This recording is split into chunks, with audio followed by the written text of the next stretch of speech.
He is a summer. Summer vacation. Just started yesterday, but it's in summer vacation. I was gonna say, you just got off. You're back. I You know. sucked you right back in. I know. I've actually pretty much been here every day, so. Yeah, I know the end of the year's busy with Yeah. all the stuff you have to I'm do. trying to gain as many POs as I can Yep, early, yep, and then no, I appreciate I that. have a call Nick from Collins about some equipment. Great, and then, that's so, wonderful. She's been in Durham, I've been watching, Yeah, and yeah. so Andy's out, so the, can't approve, but I said, if there's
29th, 23 regular scheduled school board meeting. We are here in the middle high school media center, and we'll start as always with the pledge of allegiance. Pledge of allegiance to the flag of the United States of America, and to the republic for which it stands, one nation, under God, indivisible, with liberty and justice for all.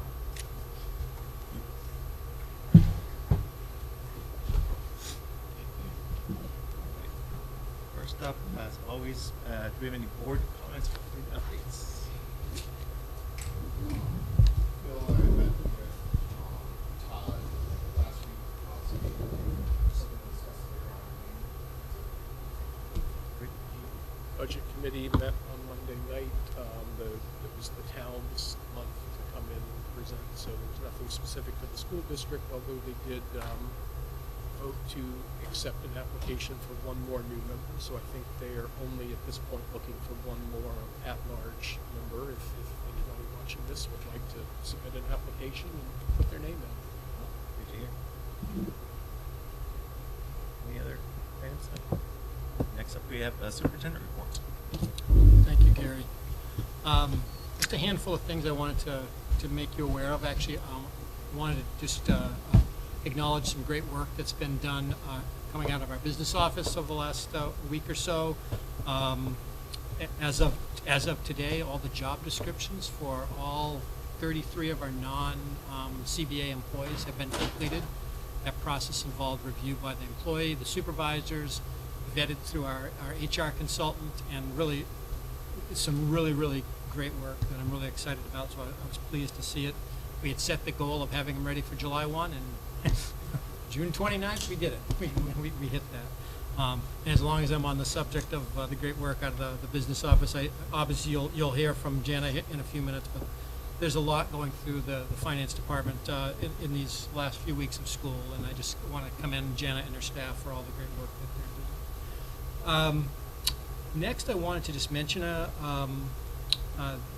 the senior class. They've done this every year, but it's the first time I've been able to see it. They do a senior exit survey with our seniors.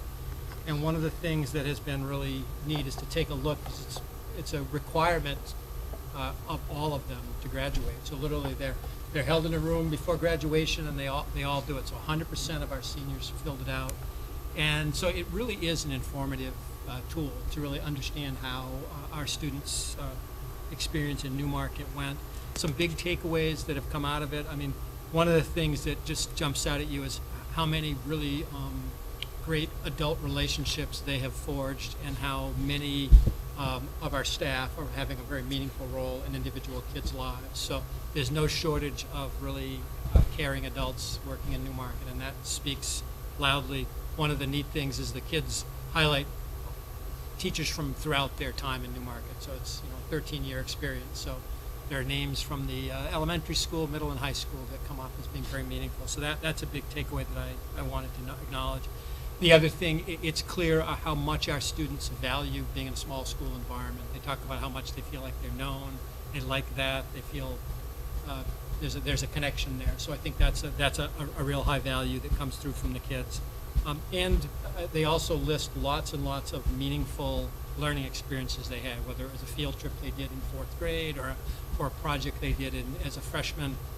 There's a lot of really great project work and so forth going on. Probably the biggest thing that's a theme that is something for us to consider for growth is it's clear that there's a lack of continuity in their experience. A lot of kids talk about it would have been better if it had been done in a different order, or things had been targeted earlier and so forth. So I think there's a lot of room for us to say, okay, what can we do to create a more continuous learning experience for our kids?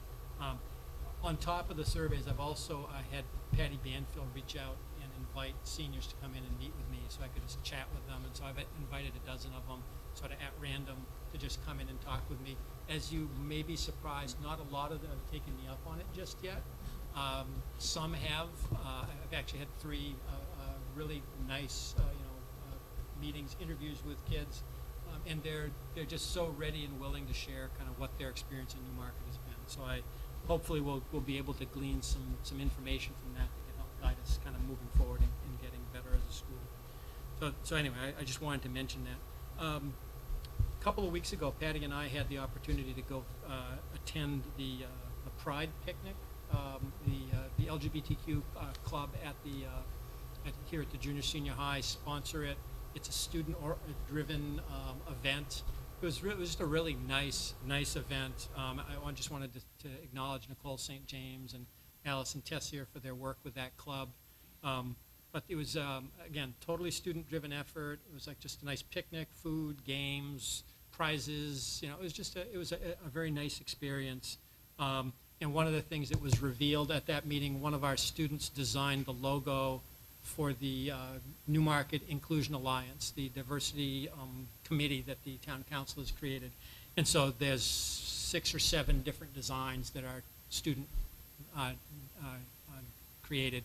And so they're going to be choosing one of those as the logo for that new organization. So again, that was on display at the Pride picnic, and it was really nice. So I want to acknowledge that. One other thing, just in terms of information, we can come back to this at another time, but I wanted to just throw this at the board for you to start thinking about. You may recall probably 2 months ago, I mentioned that a real estate developer had reached out with the idea of wanting to make an offer on the land that we own across the street from the junior senior high. And obviously, before we did that, we wanted to take a closer look at it. And so I asked David Riley to do some research, dig out all of the studies that have been done on it, and kind of summarize it for me. So basically what I can tell you is we have a 15.25 acre parcel of land across the street. We have right away from Packers Falls Road to it. The rumor that there's wetlands on it is not true. There are no identified wetlands. That doesn't mean there isn't wet land on it. There are some low-lying spots that do retain water. In fact, like the western third of the parcel is mostly probably clay, and so you wouldn't want to build a house with a basement over there. I mean, that's basically what it comes down to. But that doesn't mean it's not developable for some purpose. And then really, probably the big thing is there is some bedrock that's, potentially, depending on what you want to use it for, might require some blasting to create the space. But again, it's solvable problems from a development standpoint. And probably the biggest thing I was concerned about was there really is no evidence of any environmental concerns. Apparently when the property was first acquired by the school district, it had been a long-standing greenhouse and agricultural use, and there was concern that either diesel fuel or whatever and there is no evidence of that, and what little issue there was has been mitigated. So for the most part, we have a 15.25 acre parcel of land that's in decent shape that we might, need to think about what it is we want to do with that moving forward. Did Dave, 15.25 acres, do we know how much of that is currently the parking lot, how much is that open green area, and how much is wooded? I would only be able to guesstimate that based on the maps. Could we calculate that? Absolutely. But I don't have that to share right now. Any other questions about parcel? Okay. And really the last thing I wanted to mention is, first of all, thank you to the board for kind of rearranging your summer meeting schedule, because it did allow me to take some vacation. So I did want to just remind the board that I will be on vacation for the next 2 weeks through July 14th, and our own Patty Wands will be available should anything come up that requires immediate action. So with that, that's all I have. Great, thank you very much. Any comments, questions? No report? No? Next up, we have Athletic Director Jamie Hayes here with a Spring Sports Roundup. All right.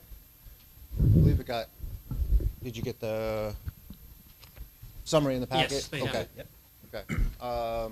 And I thought my computer was here, but it's at home, so I didn't want a print it copy? out, so I can. Come borrow mine. In middle school, there was a total of 30. Yep, so we had, the middle school numbers were two baseball players, 2 softball players each eighth graders were on varsity. So it was 16 middle school baseball, and then 15 middle school softball players. And we did start lacrosse with Oyster River because we have it for the high school, and they had a need at the middle school level, so we allow 7th and 8th graders to go over. And we had four girls go over, no boys this year. Our number's a little down at the high school level with 13 and 13 for boys baseball and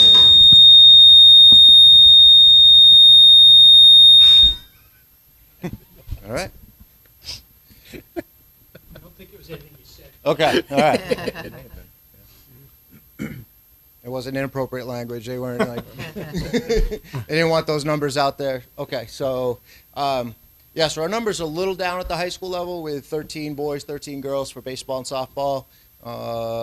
3 boys for lacrosse, 1 girl for lacrosse. Track numbers are great with 40. This is the group that lost their sub-varsity experience during COVID, so we lost some of those athletes where, you know, they didn't have either middle school or JV at that time, and they never came back to us. So our numbers are coming back up. You know, we had on the varsity baseball team, I think there were 2 seniors. Softball had 4 seniors, and you know, so a lot of our numbers were sophomores and below for both teams. So it is encouraging for the future. So I expect our numbers to be strong and hopefully bring back some JV teams in the future. You know, highlighted with a baseball championship, their 3rd one in 5 years. The last time they weren't in the championship was 2017. So with the no season in 2020, softball has gone to the semifinals for 3 straight years. So they've done a really good job with that program. Track continues to set school records and state champions and META champions and to New England's again. And we actually had an athlete qualify for nationals, but the registration for nationals is really weird. And you have to jump in and register and hope that you get a spot. And if you don't get a spot, you don't get your $100 back. So it was really weird. So we had her qualify. We tried to get her registered, but it got closed out, and so we didn't get there. But overall, for the school year, we had 107 middle school students played at least one sport, so 48% of our middle school students played a sport.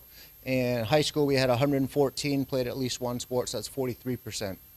50% of our senior class, 29 out of the 58 played a sport. So, you know, I think that, you know, it's great that we have a lot of participation in our sports, and you know, it's continuing to, gonna grow, I think. So, I don't know if there are any questions.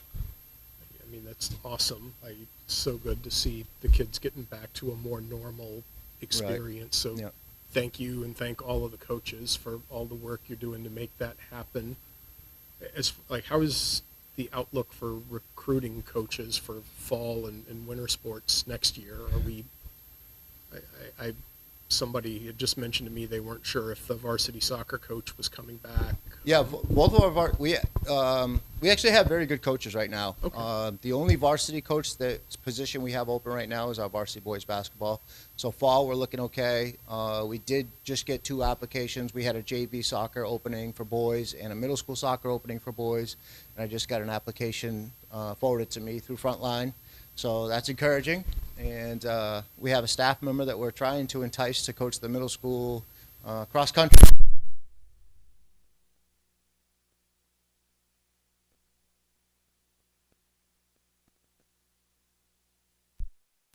It's been encouraging last week where the couple applications coming in, and they look like strong candidates too. So I think we'll be okay.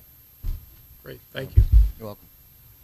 Can I ask some questions about the participation rate? Sure. To figure that out, did you go through the roster and individually name each student that participated, or just based on the number of roster positions that were open, and then we added that all together to let student possibilities and people that maybe would play both baseball and basketball at the college place? No, so it was separate students. So I use big teams. We use big teams, and it's my scheduling software as well as online registration and runs our website and everything. So I ran a report of participation history for this year.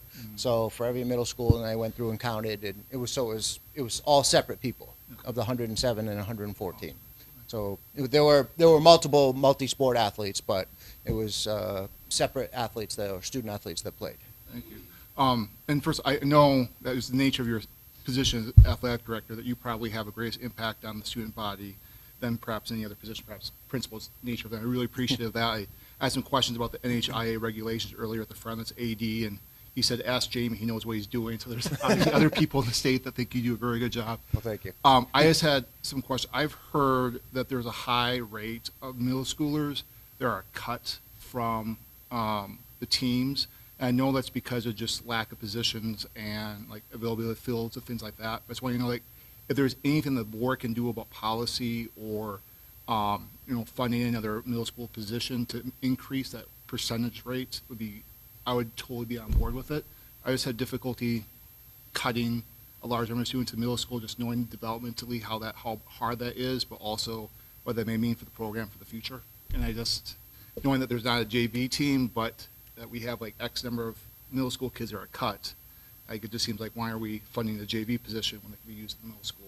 So anyways, yeah. Yeah, I could not agree more. I mean, your best athletes at the middle school level are not your best high school athletes, and vice versa. You have kids that develop late. You have kids that just grow a passion for it, and you can't, you don't want to lose those athletes. Honestly, a lot of it comes down to availability of coaching. Most of when we put out varsity positions, and we'll get one applicant or two applicants, so it's really hard to get middle school, especially for a fall or winter sport where you have to be here at 2:30 for a bus after school, and field availability. We have one baseball field where our middle school team would be there, our JV team, our varsity team, one full-size soccer field for the entire town, with all of our teams and rec teams trying to get on there as soon as we get off and everything like that. So that's a lot of it. Transportation has been an issue as well. I know 2 years ago we didn't cut anybody in junior high boys soccer, and we had 26, 28 athletes, and it was very hard for the coaches to manage. We even tried to find volunteers to help out, and we couldn't. We try to, even when we do have to make cuts, we try to keep as many kids involved, either managers or we'll have some practice players, and all that. So, I don't know that there's an answer for that, but I completely agree. We want to keep as many people involved. Todd and I had a conversation the other day about possibly even trying to create some intramural positions. And kids that maybe sixth graders, it's hard for the sixth grade, because we play a lot of CMS eighth grade teams, and so for the sixth graders to compete against other schools' eighth graders makes it difficult. So even if we did I know CMS, only the seventh and eighth graders can play there, and their sixth graders do intramural. So if we could get someone to organize that and give us opportunities there, would be great. Yeah, no, I really appreciate you guys having that conversation. I know I'm looking from the outside. I just knowing that the sixth graders still have the availability of the youth program, what the seventh, eighth graders don't. And I know I've been a coach and also a club sponsor, that sometimes having another person with that club with larger numbers makes things a lot easier and incentivizes me. Okay, I'm going to come back and do it again next year. But obviously, like I said, you guys know what's happening day to day. It bothers me. And I know that it just might be the situation of life, but yeah. I couldn't agree more. I mean, that's the hardest day for a coach, is cut day. And to tell someone that we don't have an opportunity for you, we don't have a spot for you, is difficult, because and especially the next year when 3 of the athletes that you kept don't come back, and then this person didn't have an opportunity the year before. So and you don't know who that's going to be. So it is best to keep as many people involved as you can, and we try to do that with managing spots and and the availability we have. But I think going forward, an intramural position or something like that would be beneficial to everybody.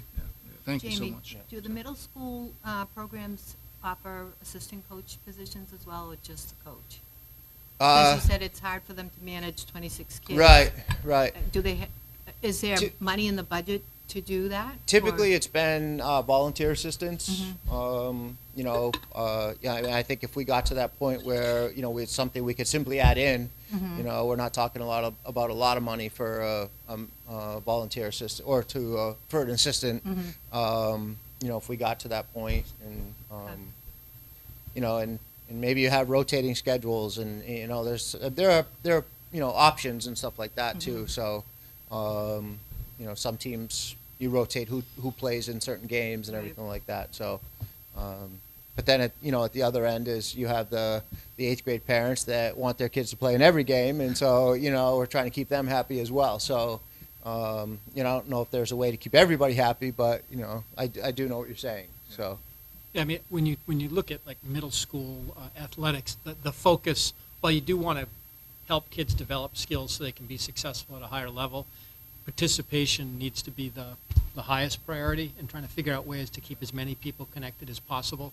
Because I think Jamie's point that the kid that might be the best baseball player at age 12 may not be the same at 16. So if you cut down opportunity, kids miss an important stage of development. And the other piece, which I think is probably the most important part to developing a school environment of connection and support and so forth, is giving kids that sense of connection to something at middle school. It's really important that kids belong to something, whether it's the robotics club or it's the basketball team or the debate club. Doesn't matter what it is. There needs to be something beyond school that they're connected to create that. So we definitely need to take a deeper look at how can we include more kids. Yeah. And I think it's a wonderful problem to have. And see right. the participation rate says a lot about the program, so thank you. Absolutely. Yeah. Thank you. Yeah, and I know between yourself and Todd, there's a lot you guys can already do to try to recruit more coaches, but if there's anything policy or resource oriented, please come to us. It means so much to the kids to have these opportunities. Sure. And coaches are the key to all of it. Yeah, absolutely. I mean, I think policy-wise, I think, and we've made concession for it, has been the 21 age. We had a student that was former student that was really good, worked, and I think the board recognized that, and I thank you for allowing that to happen. And we have students over at UNH that may want to come back and be assistants at the middle school level, and under the supervision of an adult, maybe that's something that we could bring in for assistant coaches at the middle school level. All right, great. Thank you Thank very you. much. All right. Thanks, Jamie. Okay. Thanks. We were supposed to talk about, Salt was supposed to come to talk about Lead 'em Up, but we had a person with wisdom teeth, a couple parents that, responsible parents that schedule all that stuff after school is out, and it just cut in. So we'll reschedule for the fall. They're really excited about coming and talking to you and showing you that. So we will reschedule for the fall. Thank you, Gene. Thanks, Jamie. All right. Next up, we have a litany of items. with Thanks. our Business Administrator, Jana Mellon. Jana, do you want to come up and just have a seat? That'd be easier, rather than trying to shuffle paper. Yeah. Yeah, exactly. We'll call you Sean Vincent. So,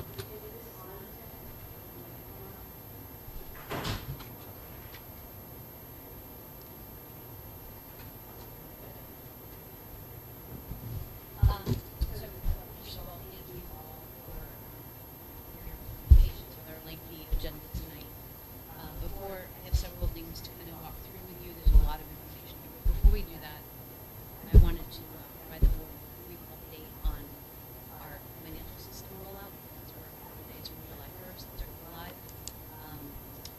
I'm happy to report that we have run several tests. We have run the database. Everything looks good.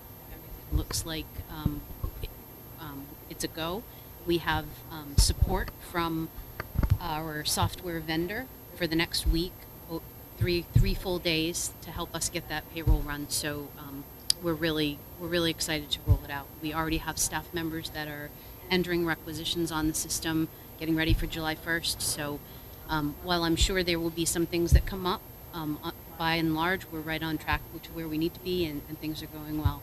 And with that, I just would like to take a moment to express some gratitude, because as many of you know, this is not an insignificant project, and my business office staff has been phenomenal, especially Teresa Marvin. She has worked dozens of hours beyond her regular role to make sure that we could do this with a great attitude, with professionalism, with grace, even though it's been sometimes a little lumpy, the process. But and the other thing that I would like to point out is this is a really important project. I mean, this is my area and my area of focus, but there are so many great things happening in Newmarket across the board in other areas as well, and that's 100% credit to Todd. I mean, we've in the past, it's not even just over a year, and we've made so much progress in so many different ways. We have a lot of road in front of us, but it's really gratifying to see some of the fruits of these labors starting to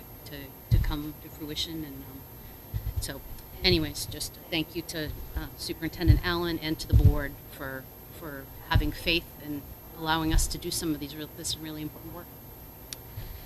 And with that, financials.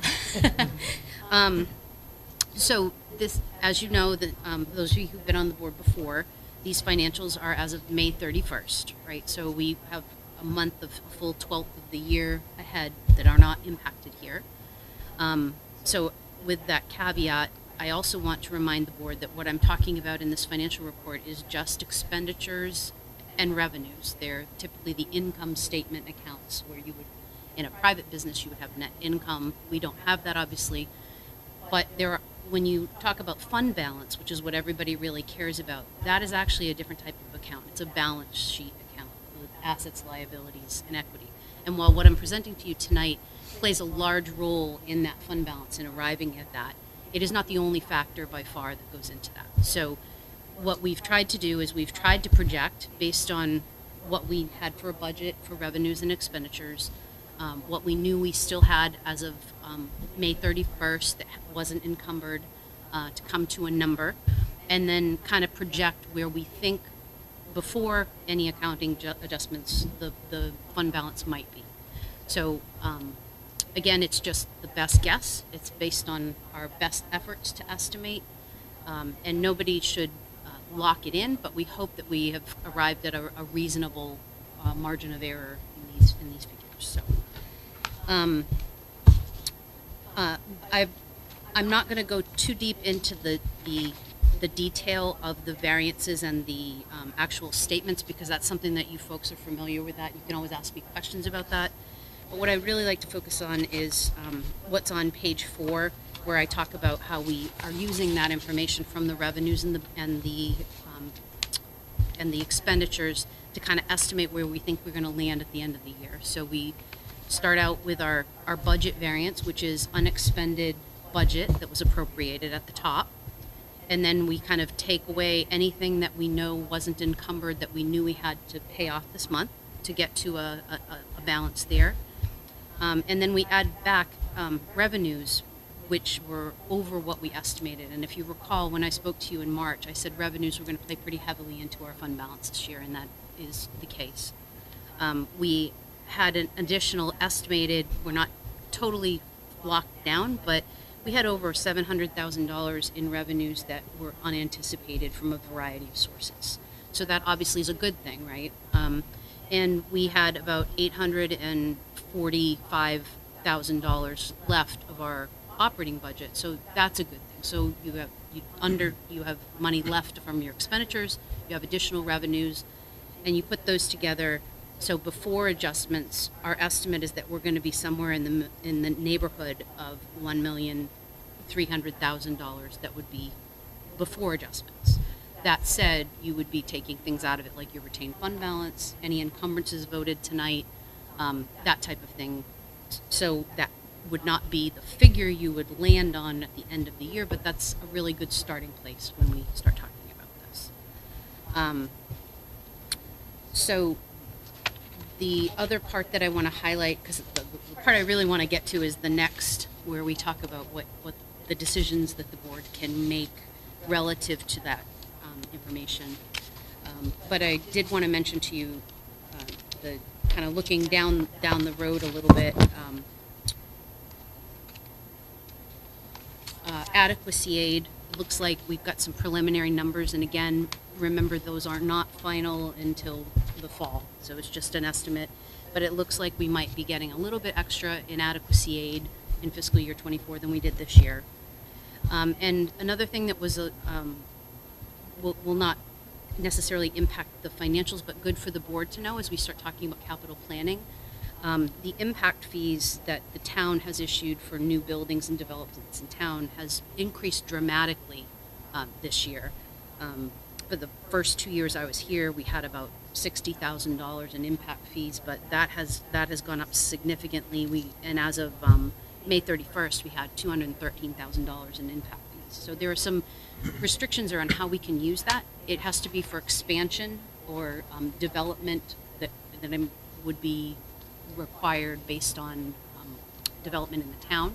So one project that would be a perfect use for this would be our courtyard to extend an outdoor space and that kind of thing. So I just mentioned that because as we start talking about planning next year, it's another source of funding that we will have at our avail and access to. Were those impact fees, all the impact fees, or just those were required to use within a set period of time? No, the 5 year. It is a set period of time, but it starts accruing from when they assign them to us. So we actually have a very small amount that expires, I think, in next year. Most of them are way down the road. The largest part are way down the road. But I have no doubt that we'll be able to, especially if we start looking at, additional needs of the courtyard, we'll be able to use those fees well before they expire. Impact fees are on the new housing, correct? Yeah, new housing and new developments, and I'm not familiar with how the calculation happens or how they collect them or when in the process.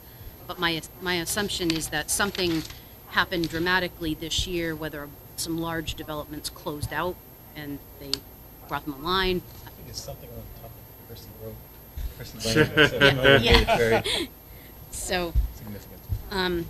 so that's kind of the high level overview. And now, before I go into the next part, does anyone have any questions about just the general financials? The same format we've presented to you in the past. Can I ask, is it fair to say that with the increase in accuracy of 30,000 from the state, but we're not getting the coverage from the pension that we had this year from the state? That's correct. That we're getting less money from the state next year? Would that be a fair Yes. assumption? Yes. Yeah.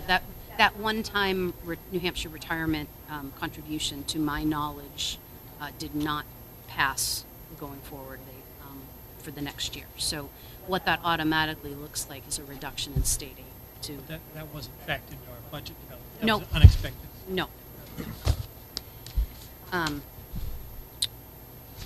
Any other questions on that? Just wanted to know how amazingly accurate we were able to predict ahead or estimate ahead what the expenditures would be. Well, the Maintain the total revenue. The lion's share of expenditures, it's really not magic. The lion's share are encumbered. So when you set up a position in payroll, you know you're going to pay a certain amount of salary and the tax on top of that. And so those things get encumbered for the year. And then anything in a purchase order, of course, is encumbered too. So most of the encumbrances are done by just the general routine processing of things. These are items that... I mean, when you estimate the budget 2 years ago. Oh. To be able to be as accurate as you end up being. Well, yes, it's a. I think accurate might be a generous term, but it's our best estimate to take a lot of factors and come out with a number. And we do try to have good conversation, and we try to make sure we're not missing anything. But it is a challenge to budget that far in advance for sure. So with that report kind of feeds into my next presentation to the board, which is basically some recommendations and some options for you as to what you might want to consider with that fund balance. Again, my role is to offer you options and recommendations, but it is absolutely this board's decision about what you do, and we support whatever decision you make. We've tried to provide you with the best information we have, and there are a number of options and different ways that you can go. So just to kind of start at the top, the biggest part of what you'll notice that compared to prior years, my purchase order encumbrance list is very, very short this year. There's a good reason for that. The financial conversion has kind of required that we be very aggressive about closing things out this year. So what you see here are things that I would recommend we encumber. They are open obligations. Some of them have to do with ongoing liabilities. One of them has to do with the facilities and property condition assessments that the board approved. We were able to get a great report done on the annex, but due to the invasive nature of some of that investigative work to gather the data and view the site, the lion's share for the junior, senior high, and the elementary will happen this summer. So what we would like to do is take money from the end of the year. It's an obligation. We've signed the contract to carry forward so that they complete the work over the summer. So that's kind of the first thing. My recommendation to the board, we have $103,143.90 in obligations. My first recommendation to the board would be to vote to encumber that amount from ending fund balance to carry forward. It would basically be a budget increase into next year, bringing that $103,000 over for these obligations that really pertain to fiscal year 22-23. So that is the first one, and I'll pause there to see if anyone has any questions for me about that. That's basic, pretty basic.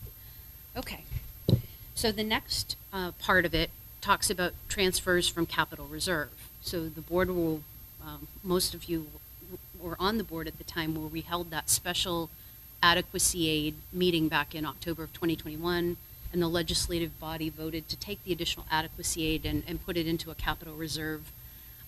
There were several projects discussed, two of which were the NES window replacement and some electrical upgrades at NES.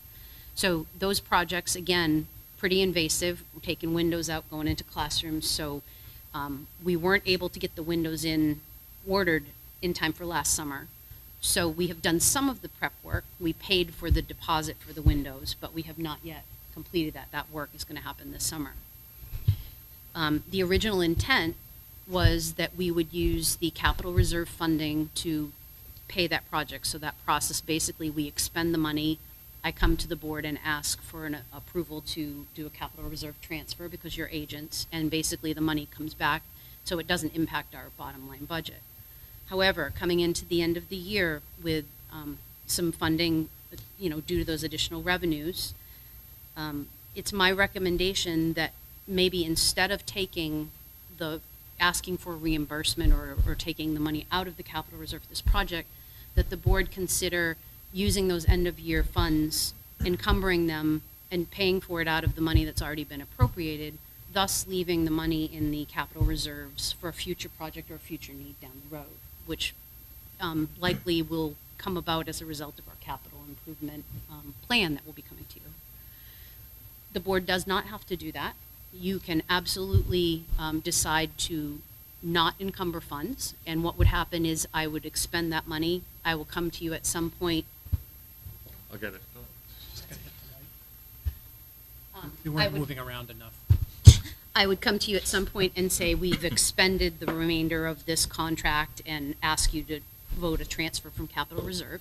So it wouldn't have a budgetary impact on the district. Or you can vote to take it from fund balance and leave the money in the capital reserve. And if we take it from fund balance, it's reducing the total year-end fund balance and thus the amount of money we might return to the taxpayers. Right, so it would reduce what would go back Yeah. to taxes, but the money would stay in the capital reserve. It still is available to use in that for purposes like So that. you're saying from the 1.3 that you anticipate estimated for May 31st? Right. This would be deducted from that? Right. So it would reduce the money that would be considered as and factored in as we calculate tax rate in the fall.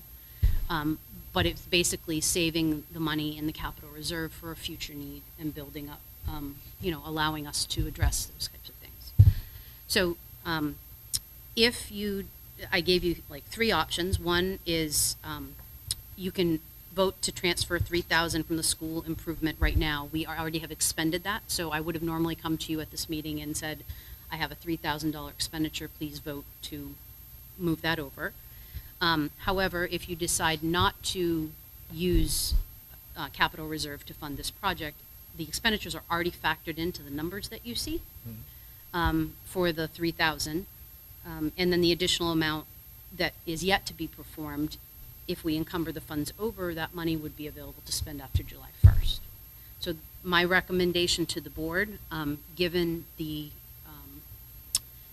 given our capital reserve efforts and our desire to put together a comprehensive 10-year kind of plan for you and bring that to you as part of budgeting, my recommendation would be to transfer $195,826 from end of year, encumber it from end of year fund balance to cover our current contracts for this project, and leave the money in the capital reserve. That is entirely up to this board to decide how you want to do and what you want to do. Do you happen to recall what the total for those two? Because it would be one of the capital reserve funds that are allocated to building maintenance and upkeep and Right. construction. The balance. I don't have the trust funds in front of me. I probably could pull them up, but if I recall correctly, we had about $600,000 in one fund, but of that, a lot of it was earmarked for this. So we were looking at spending another 200 something out of the capital reserve to bring it down. So that would obviously leave the money in the capital reserve and come from fund balance. Yeah, I want to say we're going to have $500,000 between the two funds is what we were estimating, something along those lines. Left after the expenditures. Yeah, I Right. think that's where we were at. Right. Yeah. Are we Something allowed to along ask those questions lines. now, or- Yeah. So, I'm trying to wrap my, so I understand what you're saying, but if we had plans to spend that money out of the capital reserve, we are now sort of going back on that plan and saying we have money sitting in the capital reserve for to be determined purpose. Yes. Right. Which I did reach out to the attorney about that, and basically, again, this is why I'm giving you your options to consider, right? Because legally, once you put money into a capital reserve, you can use that money for anything that the fund was created for. So repairs and maintenance, whatever the fund was created for. So the discussions that we had about projects and putting money into that,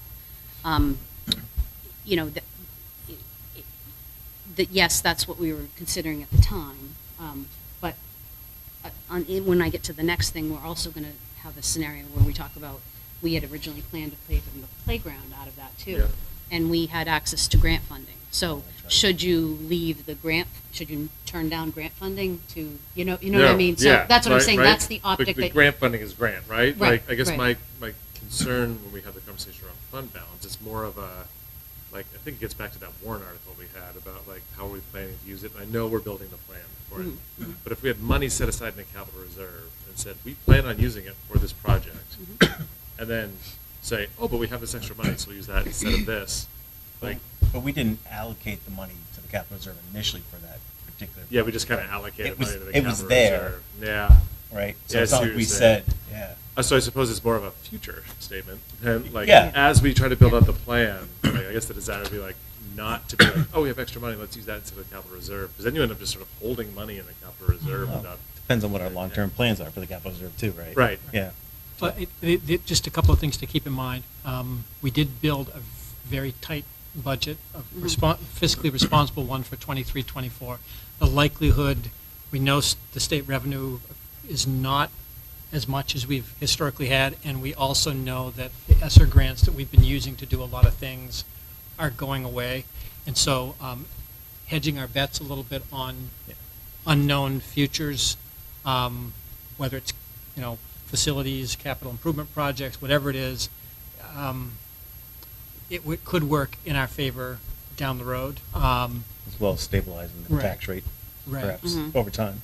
So I guess Let's, again, let's think about that for a second. Yeah. Putting money in this capital reserve is going to do nothing to stabilize the tax rate because it's bound to capital expenditures. Yes, but we may next year say, oh, we need to do X on the building, and that X could come from the capital reserve as opposed to the general fund, which would, right, increase the tax rate. I think the idea of a capital reserve fund in support of a capital improvement plan is that it spreads the cost of capital Yeah. investments over time, right? Like it's that or bonding. Either one spreads the cost over Yeah. time.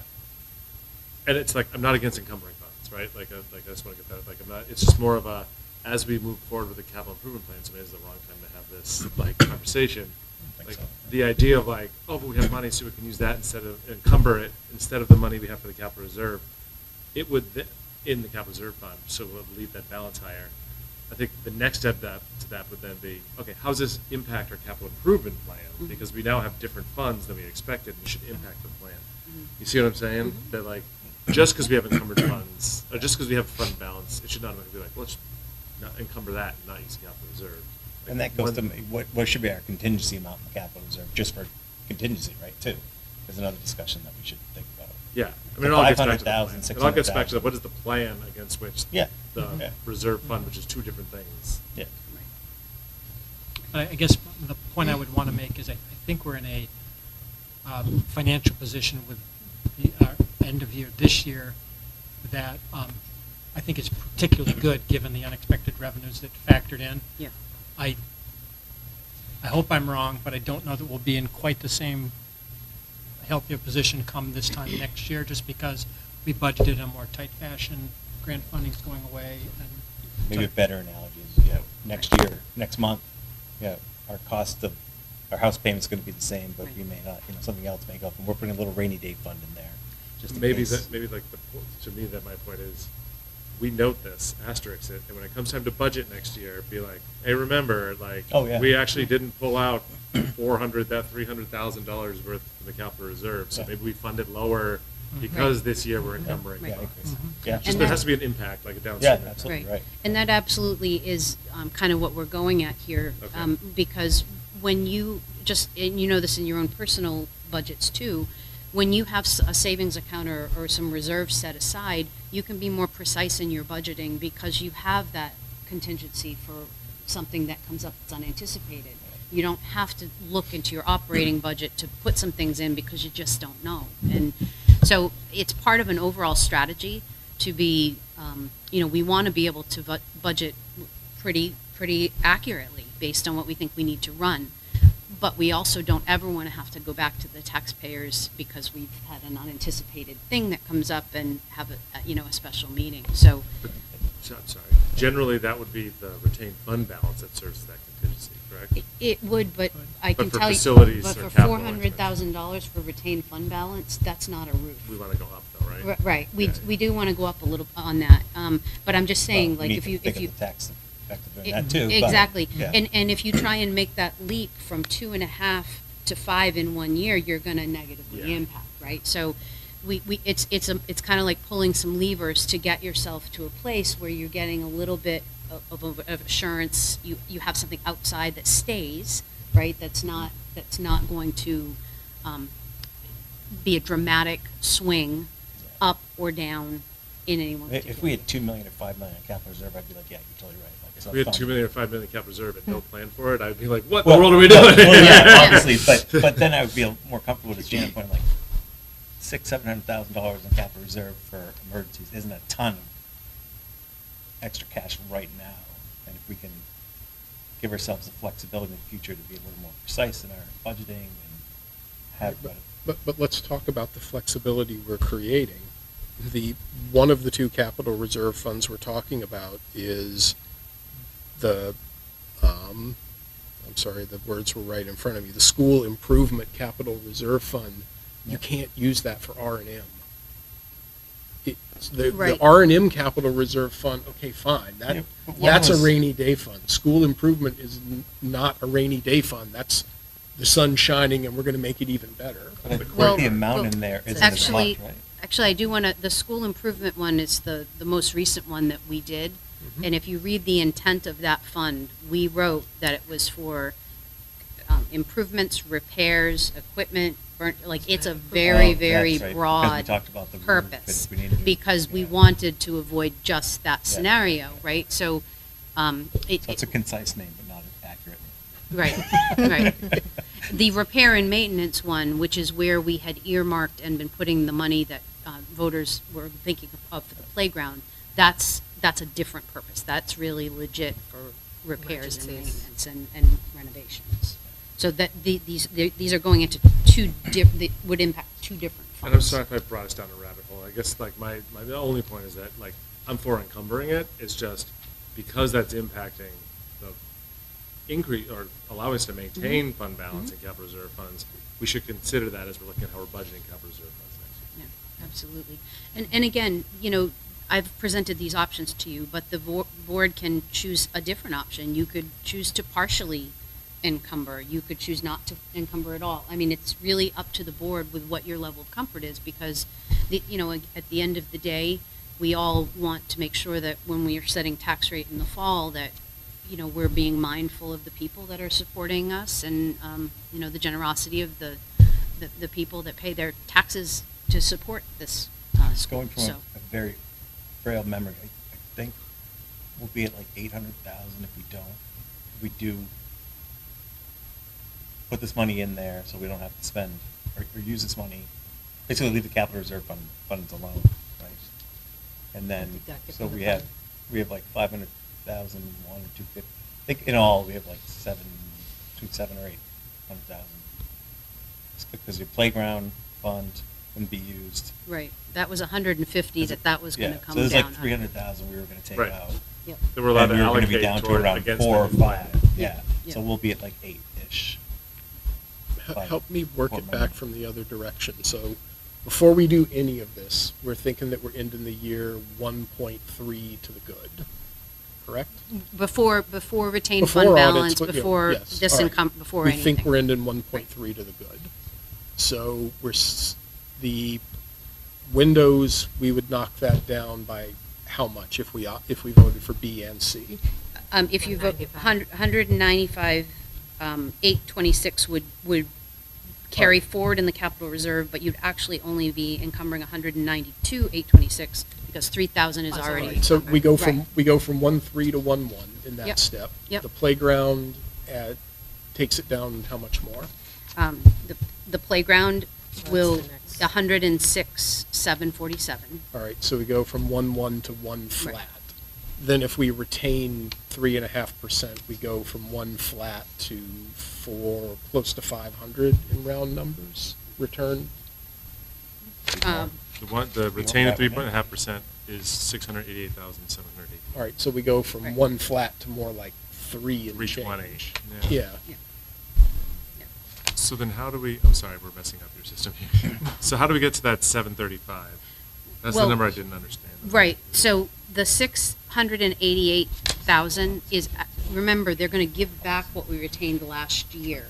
Oh, so And we then- have retained right, sitting. Right, so the net is 234,086. That's the net, because they have to give back what we didn't use for Yeah. the retained before they take the new. So the net increase is the 236. It's not the 688,718 that you would impact from your fund balance. Sorry, can we just pause for 1 second? I just wanted to introduce Sean Vincent.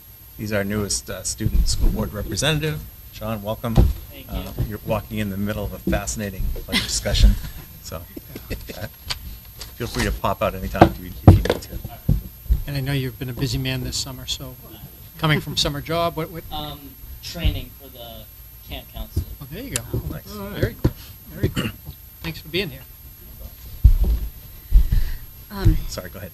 That's okay. So yes, this whole full 688,718 would not be impacting the fund balance, because remember, we have to put back the retained fund balance from this year. So the net that would come out would be the 234,086 out of that. So what I've kind of calculated is that you'll wind up with an estimated, if you make all of these changes exactly as written here, you should wind up with an estimated fund balance somewhere in the neighborhood of 735. Okay. Thank you. Not retained fund balance, but additional. What would we going, I'm sorry, yes, I misspoke. Yeah. What would go back, Back to kind the of, Okay. Yeah. right. and that may vary a little bit because of certain accounting adjustments they make, but that would be the lion's share. The big one is the retained fund balance, and you give back the prior years before you take the new years. Yeah. So the 700 back includes The the remainder of the non-retained fund balance, as well as the previous year's fund balance, retained fund balance. Well, what we retained in this year, we didn't use. So that's the first accounting adjustment they make. Yeah. They put that money back. And then if we retained a higher percentage, which is what I've recommended here, they would then take that off. So the net impact of the positive and then the negative is 700. right. That's Okay. kind of what the ending amount we estimate. And again, this is from May 31st. We still have some Oh, yeah. things. Yeah, no, Can I you know, ask you, understood. Jana, Yeah. anticipating any, you with the auditing and Mhm. year-end adjustments? Do Yep. you anticipate, do you have a number in your head that would? I really don't, like I said, we're pretty clear. When we talked about what goes back into the fund balance, right, the levers that go in, primary is unexpended revenues, additional revenues, unexpended budget, and then the retained fund balance calculation, whatever that might be.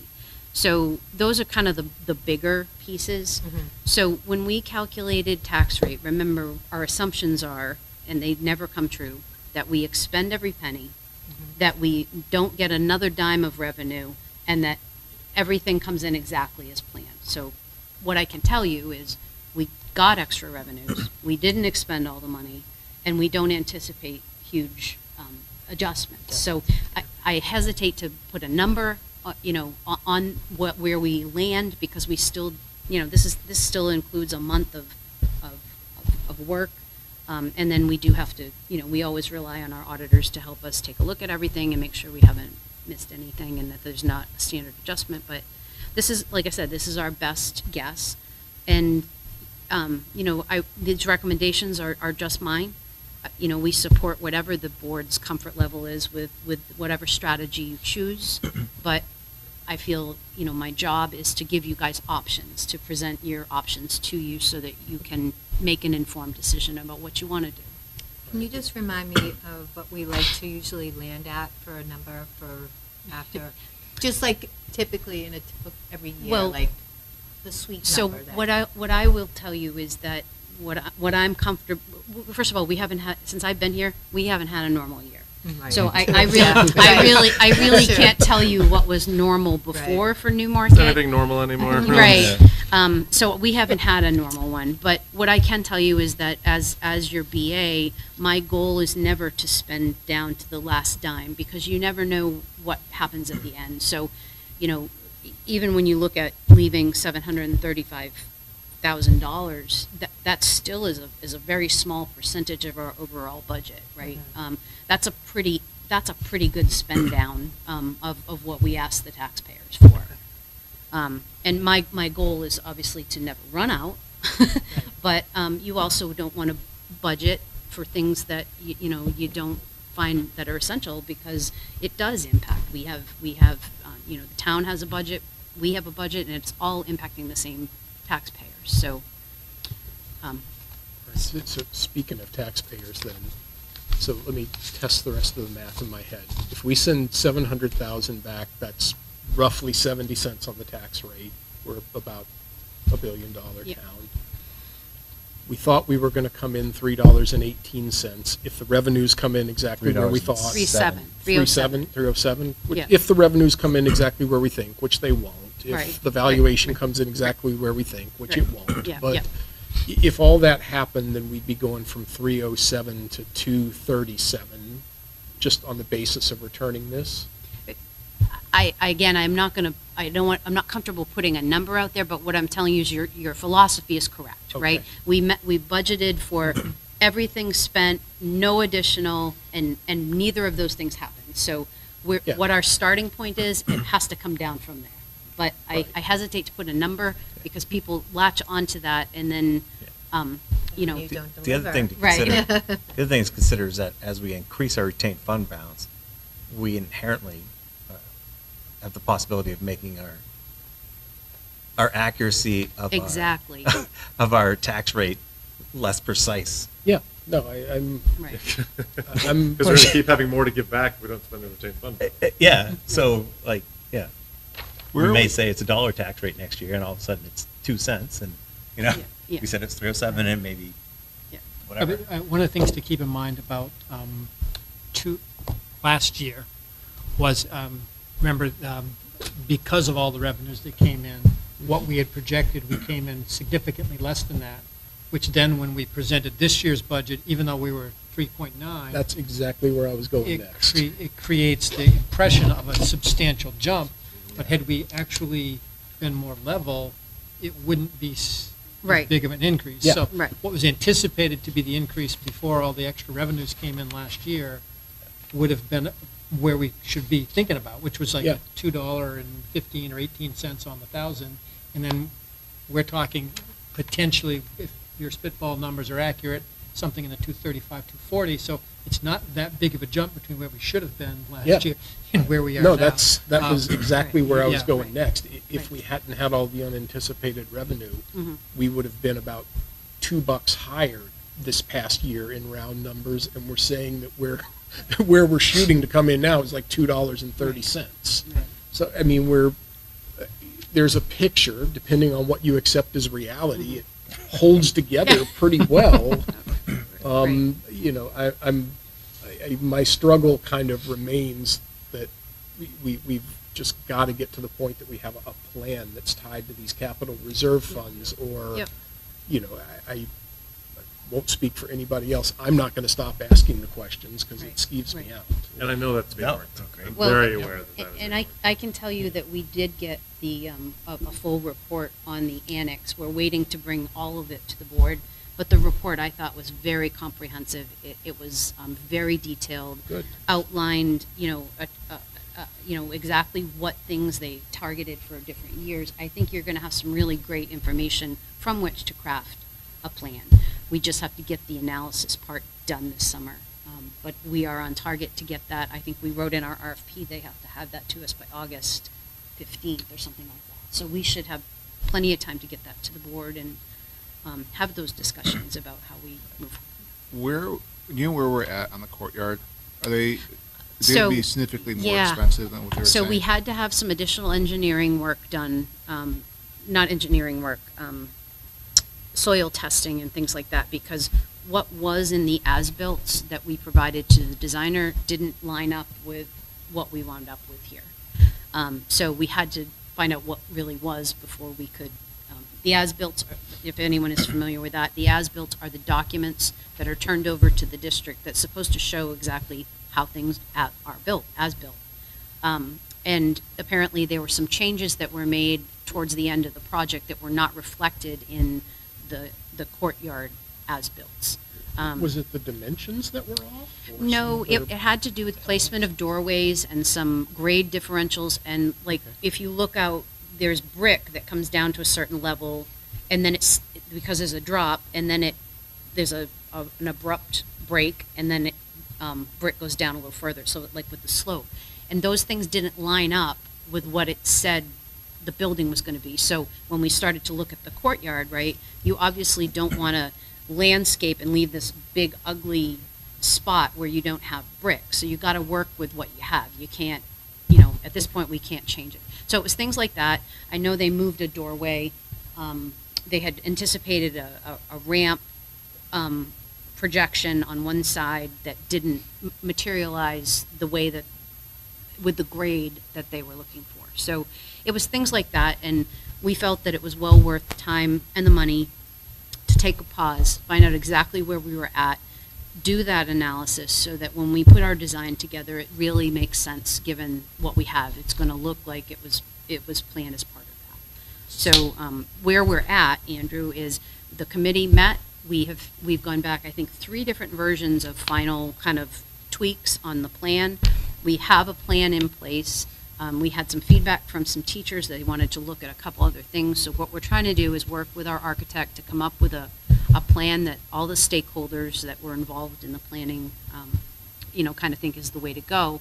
And then they're going to help us craft our RFP, which will include some pretty significant logistical challenges for accessing and getting materials in there. So So is it, would you say it's going to be noticeably more expensive than what we originally were told?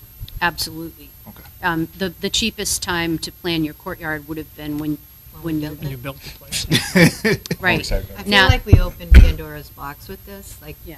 I'm in favor of that. Yeah. Don't get me wrong, but I just Well- see dollar signs. See, this is why we need Well, a physics class, is they could do the physics to figure out how to get stuff back. Yeah. I will tell you this, that we have gone back to the designer several times, and they have some great creative ideas out there, and we've said, stop. Right. Like, the big thing, we want a usable space. So while it might be nice to have some of these bells and whistles, that is just not something that we're going to be prepared to invest in. So we are going to do the smart thing. We're going to have permeable pavers where we have it. What we're going to use, instead of trying to make hardscapes that carry the transition, we're going to use landscaping with low maintenance shrubs, which is way cheaper than trying to build retaining walls or Dave know staging that? things. Yeah, Dave has been involved. Yeah, he No was like no grass. No trees, okay. No grass, but he's I heard you okay can with rent plants. goats. Yeah.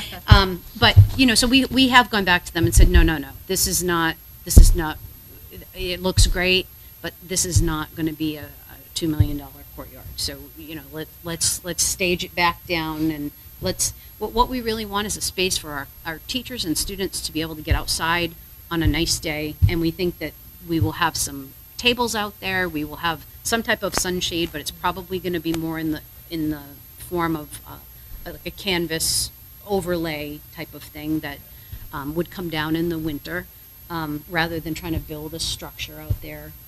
But we're trying to be very cost effective as much as we can, because like I was telling you before, the biggest expense out here isn't going to be the stuff that's the fun stuff to look at. It's going to be getting materials out there and getting equipment out there. And that, The plan was to pay for that grant, correct? no, capital reserve, I'm sorry, we still have bond fund. So. Oh, that's right, the leftover bond, that's what I meant, sorry. The Right. leftover bond. We need to have shorter meetings, apparently. Right.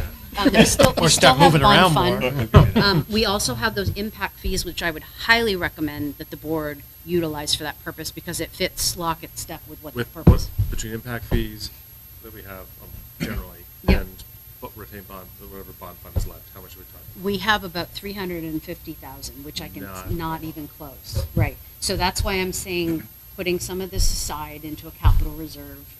We haven't even got a firm number, because we haven't landed on a plan yet, but I can tell you that what we have from the remaining bond funds and what we have from the impact fees is really not going to get you a whole lot. When we look at the monies we have left in capital reserve Mhm. and the plan, capital improvement plan, we're gonna have some hard conversations to have as to whether or not we wanna take some stuff that's gonna keep HVAC running and be like, we're gonna make an outdoor space. Right. I want that too, Right. but like, there's So, well, conversations. and the board will have, this will come to you in the form of an RFP. We will bring this project forward to you to, before we even put it together, to say, we think we can get some estimates as to what the cost might be. But again, we need to be mindful that it's a very difficult location from a strategic and logistical place to renovate. I'm honestly having second thoughts about it. Well, I mean, I go to meet impact fees where I'm a little itchy. Yeah, to the letter of the law, sure, like it meets for impact fees, but when I think of impact fees, it's 15 new kids are coming to school. We Right. need to That's why we get change the them. school for 15 new kids. But this That will be does in not outdoor, change it. It'll be outdoor classrooms. It will give you additional But, space for it lunches. just makes me, I know for the letter of the law, Yeah. technically it is, and it is a classroom, but it's not like we're putting in 15 new seats or one new classroom or, because I'm assuming in the winter, we're probably not going to have kids out there, right? Or building a new soccer I'm field also across the like, street. I'm not anti-business, everyone knows that, but like, if you don't use the impact fees, it doesn't go back to people, it goes back to the developer's a person, it goes back to the developer. Right, Yeah, oh yeah. right. It goes Yeah, yeah. back to the developer? Developer. Yeah, Eventually. yeah, if you don't use it. Yeah. So we would strongly Yeah. urge this I don't wanna board get any to emails saying I use don't it. like developers, but. Yeah. No, no, you love developers, I'm sure. Anyways, those are the decisions, and to We- piggyback on that, oh, sorry. Sorry, could I just jump back to the retained fund balance for 1 second? Yeah, This isn't a fair question. You're not going to want to answer it. If you had your choice, your druthers, you were king or queen, what would you want for retained impact fees, either in dollars or in percent of overall budget a year? are you talking about retained fund balance from that RSA that we retain, or are you Yeah. talking? Yeah. So I landed on 3.5, and I did have some logic that went into that. First of all, we already have 2.5, so we're really only raising. Yeah, but I another- mean, long-term, if you had your ideals, If I had my ideals, if we can get there, I think it makes really good sense to retain 5. I think municipalities can retain 10, but you can't jump there from here. So this year, my recommendation is 3.5. Again, it is entirely up to the board. You can stick at the 2.5. You can choose to retain nothing. Or you can choose to retain more. But my recommendation has the basis of last year, if you recall, we had an obligation in our purchase orders for IRS matter that's still ongoing. Yeah. I'm highly optimistic that it will be resolved in our favor and we won't own it. But that said, we haven't landed on that yet. So rather than encumbering it in a purchase order that will go away, by using that money to leverage and increase your retained fund balance in this year, in essence, it's the same money, but you're putting it into that fund balance to give yourself a step up so that now your new norm is here. Right, And rather than here. Yeah. Okay. So that's why and you could not do any of the capital reserve recommendations and jump right to the 5% if you wanted to this year. I mean, it would kind of net out roughly around the same. But I think it makes sense to, just like you don't ever want to invest all your money in one source, it makes sense to have different funding mechanisms for your budget because they have different purposes and different. yeah, I was just curious of long-term where you would Yeah. recommend where you like to 5%. Because honestly, I agree, we shouldn't do it right now. Right. We should do it in stages. 5%. Because we impact things. 5%, even if you went to 5, it's under $1 million. Yeah. And I can tell you right now, if you had some type of, there have been a lot of districts that have had a catastrophic roof collapse or something like that, and there you go. Yeah. So that's the maximum by law that we can retain. Yeah. And like I said, I think towns can retain up to 10%. They have a whole lot more latitude to retain those funding. And basically, once you get to a threshold, it's a maintenance thing, right? Yeah. So Yeah. you retain the same amount, you give back the prior year, it may go up or down, Yeah. $10,000, $20,000, but Yeah. it's roughly the same thing. Once you have that cushion in place, you carry it forward. So, I support the encumbering. I appreciate the rigor you put into this. Like, really, that's obviously a ton of work that's gone into this. Just real quick question. Is there, by law, policy, or practice, restrictions on how we can use retained fund balance? there is a process for asking for it. You have to go to the DOE and ask for it. They relaxed that during COVID so that boards could make that decision, but there is a process to do it. But it's a contingency fund for an unanticipated event that happens that you haven't budgeted. So the Department of Education, not the board, is the one that releases those? There's a process. You have to show that Yeah. it's Right. within the And the town, purpose of yeah. the fund. So we Right. couldn't just decide we're going to build a football stadium or Right. something. Right. It would have to be an emergency purpose. Or be like, we under budgeted accidentally, and all of a sudden Right. we gotta go, we can't. But then you also have to special meeting, I think. I was just reading. Yeah. Okay. Yeah. Thank you. So, and I will be honest with you, if we ever got to that place, I'd have to do a whole lot of educating of myself because I've never done that, but I understand there is a process, and we would obviously do that in conjunction with some advice from our attorney and the state and all of those things. But the goal is you don't want to get there, right? The goal is you have it for an emergency, you budget as precisely as you need to if you're operating, but you have it on the side if something does come up, some crazy. It just says contingency funds to meet the cost of unanticipated expenses that may arise during the year. Right. So it's very non-specific. Yeah. Yeah.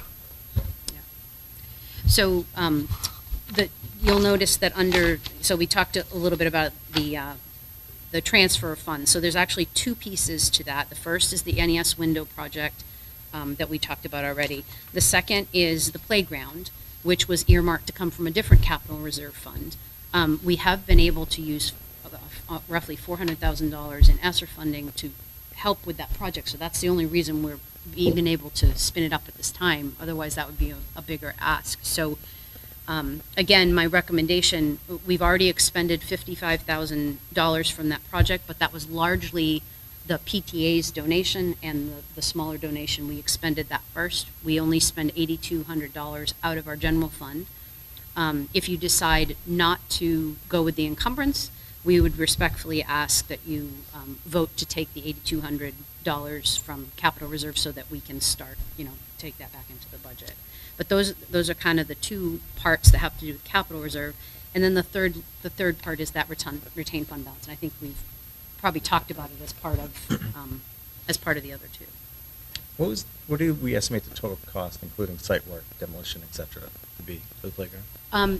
We have it's 100. It came in at about 100, and gosh, I should have it in front of me. Sorry if it's in here. Yeah. Oh, right here, 106,000. Well, the 106,000 is what we have remaining on it, but the original amount. So it's 106 plus 55. Who's good with quick math there? Yeah. With the That was that's from the ESSER. site work. It's just, Yeah, just site under work. 6. That's the site work, and then the equipment and the engineering fees are all coming out of ESSER. That's that 400,000. So the total cost Wow, is just so- under 600,000. Yeah, It's like thank you. Yeah. $580,000. So Yeah. the majority, you said 400 was paid by ESSER? Yeah, yeah. That's awesome. Yeah, so, and it's still that's what we have the activity for. So all told, the project's going to come in somewhere north of 65, 650,000. So it's going to be a really nice project. It's going to be great for the community. And it seems to us like it's really well supported by so many in the community, that if we can leverage that funding to help make it happen sooner, it seems like. It's a far cry from our CIP estimates a few years ago. Yeah, Right. No kidding. yeah. So Right. that's a lot of information. Does anyone have any other questions on those recommendations? I just would respectfully ask the board to make a vote one way or the other on the recommendations so that we have some clarity for our auditors and my business office. I just want to thank you. This is so easy to understand, like how you put everything together. So thanks for all the hard work. Well, you're welcome. Appreciate it. I like I said, I wish I had a crystal ball. I don't. It's our best guess, and we do the best we can, and I have a lot of support in my office. I have a great team. So If you want to move on to the, oh, sorry, did you have a question? No. Move on to the food service write-off. yes, so every year, and again, I haven't had a normal year here in Newmarket. We've had free meals. So obviously, when you're giving free meals to everyone, you're not requiring them to to pay, so you don't have debt. So we've had several years that have been very low. Last year, I think we were around $300. This year, what I'm presenting to you is $1,364.71. These people, you can see the reasons why. Generally, if it's unlikely that we will ever collect on it, we put it on this list. So what we try to, if a student leaves the district, if they graduate and have no younger siblings, it's highly unlikely in our experience that we will collect. The other factor is if a family became eligible for free and reduced partway through the year, they may have had some debt up to that point. But obviously, if they're eligible for free and reduced, they probably don't have the wherewithal to resolve the earlier debt. On So graduated students, I'm confused because I thought that they couldn't graduate until they paid their bill. You can't. We you can't do that. You can't deny a Oh, 'cause diploma for that's, unpaid lunch bills. Yeah. That was No, the- you Because I we remember asked Gia- for it, my but- daughter was like, "Mom, I need a check." Yeah. Well, I may thank have you. told you that, yeah. High schools for years have tried to leverage that and to some extent gotten away with it, but you can't deny a Okay. diploma Yeah. for unpaid lunch debt. Yeah, and our policy basically says that we will provide any student with a reimbursable lunch regardless of their ability Right. to pay, Well, that's what I right? thought, And but- so to come back after that and say, yeah, we gave you these lunches and now, we gotta have you pay, Right. it's just not a good optic. And I can't remember which district actually tried to litigate it, and it was, Oh, my God. it would was, do it that? wa- it was, It's a it was bad book. not, not well received by the public. So, I think we all have the attitude here, feeding kids is the important thing. Like, kids can't, if they're hungry, they don't learn. So, and we did have some very generous donations this year. We had 2 donations of $1,000 that some generous folks donated to the district. When we get those donations, I don't know the families, so we involve our social workers at the building level and our counselors and our administrators to come up with a way to fairly allocate that money. We were able to benefit, I think, 25 student accounts with those monies this year. And we always send out a letter to them to let them know that thanks to the generous donation, this amount has been applied to your account. So we spread it out as far as we could. But otherwise, this number in front of you would be probably $2,000 more or thereabouts. So we're, Does this come out of general funds? Does this come out of the food service trust? it actually, this is one of those balance sheet things. So our revenues and our expenditures on our food service are different. But when you write something off, it actually comes out of the equity, which is a balance statement account. So we, by law, food service is supposed to be a nonprofit account. So if you come out in the red, you have to take it from general fund to bring it back to zero to make it whole. If Okay. you come out with a positive balance, like we did last year, you cannot take that money and bring it into the general fund. It stays in food service. So that will be something that we will benefit from this year, that we had a positive balance last year. And while I do anticipate that we'll have some offset, I don't think we'll exhaust that funding, so we might be able to carry it forward for another two years probably, to help offset.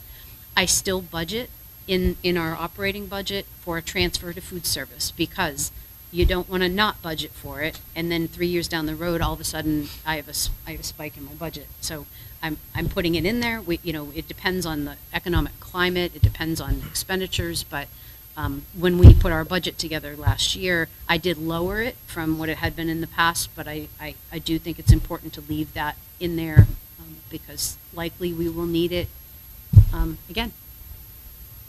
Any other questions for Jenna? Just thank you.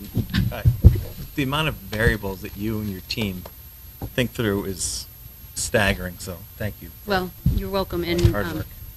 I will stick around for the end to find out how you voted, because thank you very Yeah, well, it much. occurred to me, maybe Patty should go first next time. We should count how many items.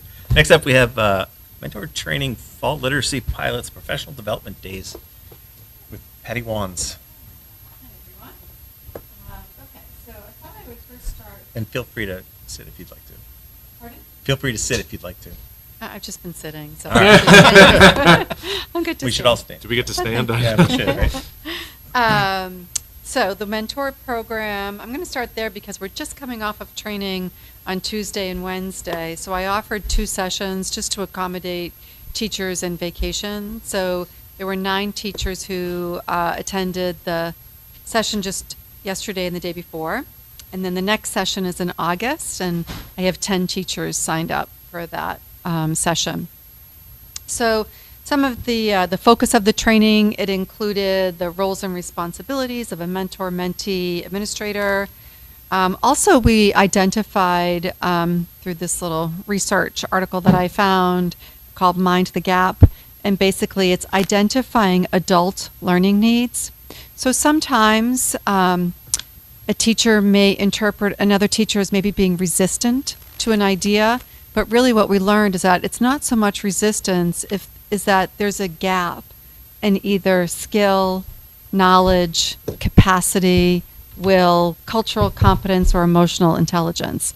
And once you discover what that gap is and work with that teacher to fill in the knowledge or the skill, the capacity, you really make a lot of gains in that way. So the teachers really appreciated that. I think the training was as much new learning for them, including myself, just developing the presentation or the training for them. And we really went through the coaching cycle logs, those high leverage practices that I shared with you, those 5 practices that we're going to focus on. And they really loved and totally agreed with the practices and how they can support new teachers. They appreciated the observation checklist that goes with that provides those indicators for each of those practice areas. We then, the next day, we talked about, there's a really neat slide that talks about mentoring through the phases of a first-year teacher. And so it will show you this graph, how it starts with anticipation, like you're so excited. Then it just kind of goes down to survival, disillusionment, and then it comes back up with rejuvenation and anticipation again. But what was neat about this resource that I found is that it offered mentors. How do you support a teacher when they're feeling disillusioned? You know, and what are some specific things that you can do to support a new teacher? So they appreciated, they liked that activity a lot. And then lastly, the second day was really digging into all of the resources that I found that support each high leverage practice. So they were just for themselves. They were really excited about it. So then we talked about how I wanted to make all of these resources available to all the teachers pre-K-12. So I'm already starting to develop tabs on the website. We're going to really, actually, Erica McNeil and I are completely revamping the staff resource page on the website. It's a little too much, so we want it to be efficient and helpful to teachers so that they go to it. So those resources, we're going to kick that off when Todd and I talk with the staff in August and show them some of those new things. So I know the teachers that were there were so excited because all of the resources are divided by elementary, middle, and high school, so there's something for everyone. So that was kind of fun. And then the last resource was really focusing on self-care, especially for a new teacher.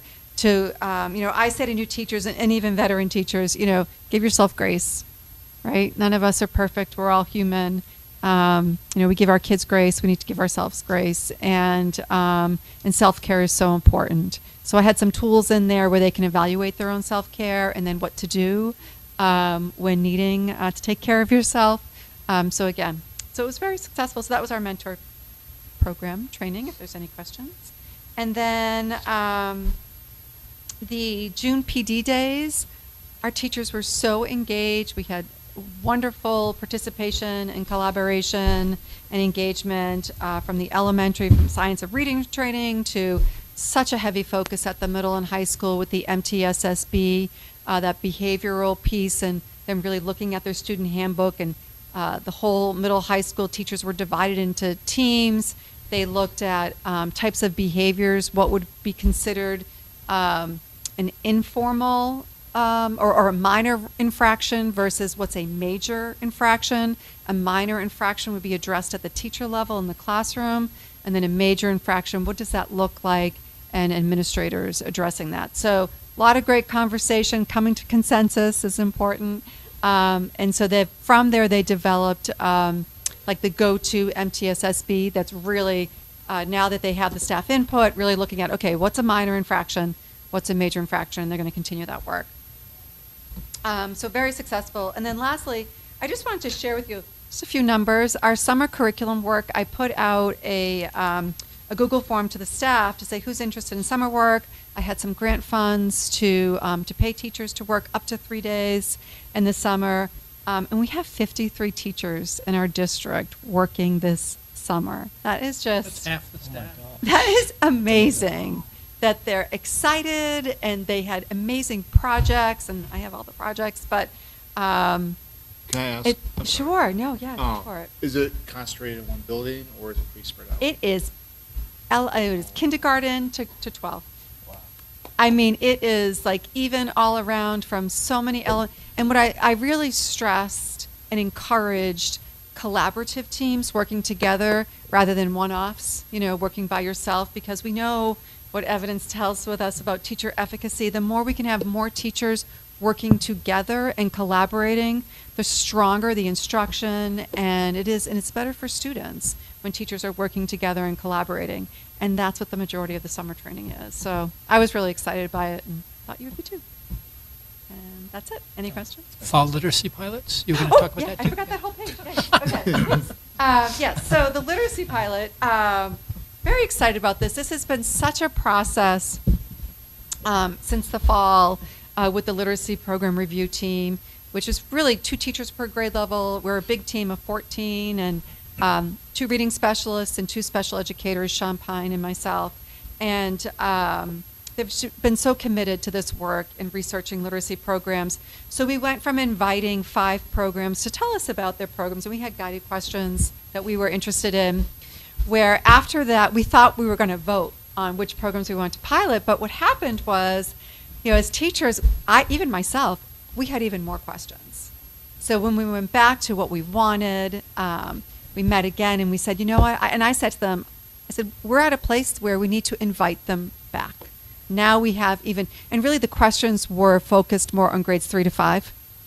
And I understand when the companies came in, the focus is K2 because it's foundational reading, right? That's where it starts. So that's really what they were presenting on.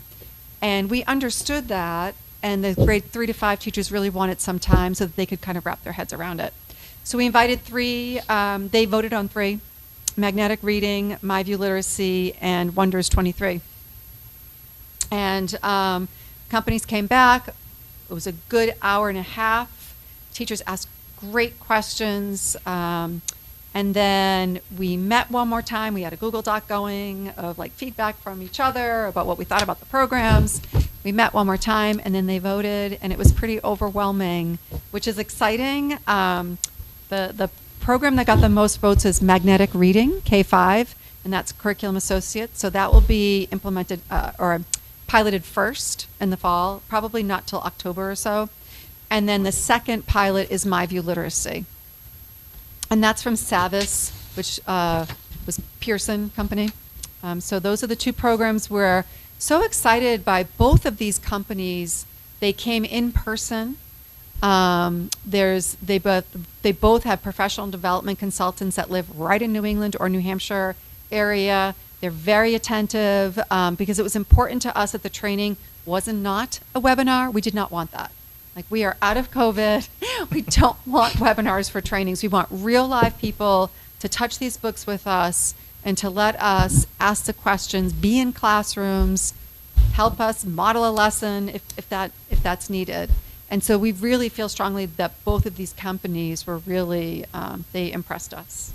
Patty, what was the name of the second one? My View Literacy. My View. Yeah, and the company is Savis Learning. It was Pearson bought Savis, or maybe it's Pearson, or the other way around. I know. Yeah. Will all the teachers be piloting it then, or good just a select question. few? So since then, many teachers have been saying, well, I know initially, Patty, it was 2 teachers per grade level to be a pilot, but could you think one more? So we're almost at every single grade level. Every single teacher wants to pilot. So now I have to work. Yeah, So now I have to work. Well, and I love that though, because the thing with when you're piloting 2 resources, and the more teachers that do it, they're going to be collaborating with each other. I'm sure over lunch they'll be chatting about it, and certainly during their planning times. But it just makes for a stronger pilot when you do go to vote on which resource. So we have our pilot teachers, and then we have what I call the book study team. And the book study team will include the literacy coach, reading specialists, reading interventionists, special educators, or non-pilot teachers. And basically they're reading the texts. They're reading the decodable readers. They're reading, so what the students are reading, the teacher's plan book. And we're using the Reading League. Just want to make sure I don't forget anything. But we're using the Reading League, it's the 2023. They have a curriculum evaluation guideline, and that helps us assess each program's alignment to the science of reading. So it's not just willy-nilly like, oh, this one looks great, the kids loved it. But no, we're going like section by section and the areas of literacy against the curriculum evaluation guideline. So we're evaluating it. So you answered the question. Okay. That like there's a consistent rubric or Yeah, you need to be able between to the two. validate Okay. or vet what you're purchasing. And so the Reading Leagues tool is just kind of the gold standard Awesome. Thank to you. use that tool, yeah. Any other questions, thoughts? Thank you very much. Okay. Thank you. Thank you. Thanks, Patty. Thanks. She should have gone first. All right, moving into discussions. Should have gone before. I have some correspondence. We received a very nice card from all those recent retirees in appreciation of the gift and their brief ceremony we had for them. If you folks want to see that, pass it around. And anyone else have any correspondence? That's all I've received. No? All right. Next up, we have the revised school calendar. We removed the, what are we calling the Wednesdays? Yeah, you want to go over the Wiki Oh, Wednesdays? well, you voted last time to remove the asterisk, so that's gone. Oh, okay, thank The you. Wednesday model is gone. The issue that came up in our conversation was that our calendar traditionally has used Columbus Day, Martin Luther King / Civil Rights Day, and we haven't recognized Juneteenth because Juneteenth has not been generally during our school year. And so the conversation was, do we want to recognize those holidays in that form on our calendar? Just to give you historical reference, New Hampshire was one of the last states in the country to adopt Martin Luther King Day. It was originally called Civil Rights Day here in New Hampshire, and I believe Arizona was the other state that was late to adopting it. And so for some people in New Hampshire, the reference to Civil Rights Day was a resistance to the Martin Luther King Day holiday, and it's not seen in as positive a light. So most schools are moving to calling it Martin Luther King Day and not identifying Civil Rights Day. Columbus Day, of course, that's the town of Newmarket has shifted to calling it Indigenous Peoples Day. Some schools include the reference of Columbus Day and Indigenous Peoples Day on their calendar. So it's certainly something for us to talk about. Generally, I think in terms of political correctness, I think most schools are moving to a more of an Indigenous Peoples Day as the appropriate reference. And then Juneteenth, again, it hasn't been on our calendar because it hasn't been during school, but this year it was. And so when we started mapping out snow days for next year, the 19th falls in there, so do we want to indicate that on the calendar? So this isn't a discussion you have to decide on tonight because I know it's however, I wanted to put this in front of you as something to think about. If there's already consensus, we can certainly move on it tonight. But I just wanted to put it in front of you because it's come up multiple times when we've reviewed calendars. Did we want to officially make those changes? And we can do part or any of those tonight if people Correct. are ready to. Any discussion on that? What is the official federal or state title for the holidays? Well, MLK Day and Juneteenth are Right. federally recognized holidays. We should absolutely align ourselves to Right. that. Columbus Day and the Indigenous Peoples Day, again, I think that's been, I don't think there's been an official change at the state or federal level. That has been more community-based. I know the town of Newmarket, in fact, I checked the town website, and they are calling it Indigenous Peoples Day on the town website. We should probably change it so we have some consistency. Yeah, I mean, I wish we had a history teacher here to, well, I don't, because we have a long agenda to begin with. Don't we have one here? We actually have two. I'm sorry, Andy. No. But the history of Christopher Columbus as an individual, not great. Not really something you want to celebrate. Yeah. He's bad. I know a lot of students complain about it too.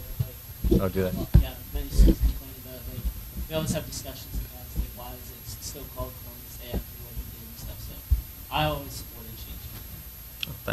Thank you for sharing that. Yeah, I 100% think it's not even a question, and I don't think it has political correctness. It's just, who do we want to celebrate, right? And, yeah, so I would be more than happy to move on all those items tonight. The board wanted to. I'm not a sticky wicket, because I'm Italian. Like, we can't have nice things.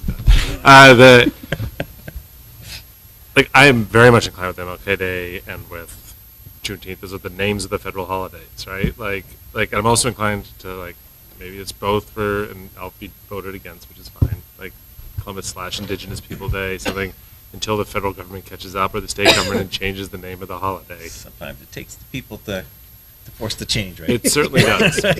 So, but no, I see your point. I think the slash would be a good idea. Same reason that I think it aligns with the state and the federal government, but also aligns with what the city's doing. It's a halfway point. Yeah. And we should, I mean, I think it also gives the nod to, like, hey, we're not totally comfortable with this as it is currently structured. Yeah. Does the board want to sit on that, any of it? Or want to move on it tonight at all? It'd also be a very good civil action project for high school students to do, to petition that it should be changed. Should go to the State House, talk to some representatives. Mike will happily take them up there. I mean, would you like a motion? Or? It wouldn't be till action items, but I just wanted to know whether we wanted Okay. to move on. Is it even in action items? It is. Oh, is it? Yeah, it is. Number 10, 11, 11. Oh, okay, great. 11 Then never mind. action I don't items. need to ask if we want to move on it. It's already there. Fantastic, thank you. Discussion item number 3 is school board goals. Todd has graciously spent some time and reformatted, I guess is the best word, the goals into what we discussed previously. And consolidated them into logical groupings. So thank you for that. Can I just ask real quick here, there hasn't been necessarily a discussion about how this ties into the superintendent evaluation. Will these goals then also transition into what the evaluation will be based on, or are we going to stick with exactly what we did? These are last school time? board goals. Right. Yeah. But we had talked about how we were going to create the school board goals, Yeah. and then based on the school board goals, we're going to create the superintendent goals. Yeah. But we are at the end of June now, and like, Anytime. I'm sure all of us would like to know what that evaluation is going to be, because I don't want to be running like we did last time. Well, we've Right. done the evaluation in March as we agreed to, right? But we had set though how there was a discussion that we need to be clear about how we're going to evaluate in the future right away at the very beginning. And we had said that the goals would then lead into the superintendent goals that we're going to evaluate the superintendent based on. It's the end of June, and we're not meeting again until end of July. I think if we are going to do that, we need to communicate clearly to Todd what we're evaluating him on. If that Well, makes sense. I think it does, but are you saying then we should evaluate them at the end of the year? Well, it would be back in, It wouldn't be until March next year that we would evaluate. it would be February, yes. Yeah, so you're saying we should just give him the goal so he knows. This is where we get to the challenge with it, and I know this is not the topic that we're evaluating them based on this board's sitting. This board doesn't really get to goal setting until approving them in June, which gives him 3/4 of a year to actually accomplish the goals, which I think is what you're saying. Yeah. Basically, we had talked about the difficulty of the evaluation. I know we're going off stem here a little bit, Yeah. but I was just like, if we're going to finally decide on these goals at the end of June, like, there needs to be some sort of communication. We had talked about how none of us really like the existing policy and procedure for evaluating the superintendent. And we had talked about that the goal was, for this time around, that we were going to base the superintendent goals based on the goals that we create as a school board, so it's all aligned. So, I guess. We also talked about doing the goals earlier in the year, didn't we? Yeah. Which we haven't done because we didn't talk about it till. So I This just. is earlier than last year. Yeah. But Yeah. So I guess for the fairness of everyone and knowing for what we expect, are we just going to say, okay, we're just going to stick with what we did last year and do the same thing and use what exists in the policy, or are we going to use these goals to base off of how we evaluate? I mean, if Todd's comfortable with it, I think we could move towards that and just recognize that what we give them for goals is going to be in a truncated calendar, and its accomplishment of goals is going to be based on a truncated calendar. But, I mean, A lot of the things they're already working towards anyway. So it's not- Yeah, actually, that's one thing. Like what you're highlighting as goals that you're going to be involved in are things that I would already have identified as things I'm working on. Certainly the vision of the graduate stuff, that's absolutely something that's very much on my mind.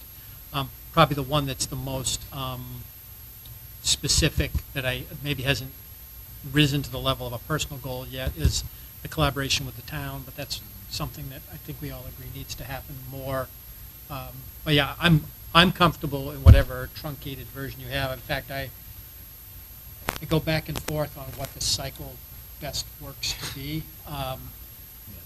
Because there's the practical of, the budget and where all that fits in and when the board gets elected and trying to wrap things up in March versus June, July is actually a good time of year for reflection and sort of rethinking and so forth. And certainly my leadership team is very much in that mode right now. So I think if you adopt a set of goals, whether it's these or something else, I would be comfortable taking them and personalizing them to what I need to do and then sharing them with you, and then you can judge from there how you feel about it. Yeah, well, and I think that, right, like when we say these are our goals, knowing if it's March that we're doing the review, that is only 3/4 of a year. Todd's goals that are like in support of these goals can be achievable in that time frame, as opposed to say, like his goals aren't going to be copy and paste these, right? They're going to be the role of administration in actually executing the goals. Or at least Or a portion of it. A large work towards those goals will be done by March. Yeah, I mean, these are our annual draft goals, but I think we talked about like annual goals, like right now, might also be a little bit like, it takes multiple years to get some of this stuff done. Oh, Like, yeah, we can't be changing our goals all the time. Yeah, We're exactly. tacking all over the place. I think we just, sometimes if we're going to make the shift, we need to make the shift. And it doesn't, so it's either we shift and try to do our goals in March and we have to wait another year, or I would rather just, agree now that we'll collaboratively base his goals off of these. I would very much, if these are what we agree to as the goals, but I believe we are, I would trust Todd to personalize these and to say this is what we're working on, we can discuss it in July.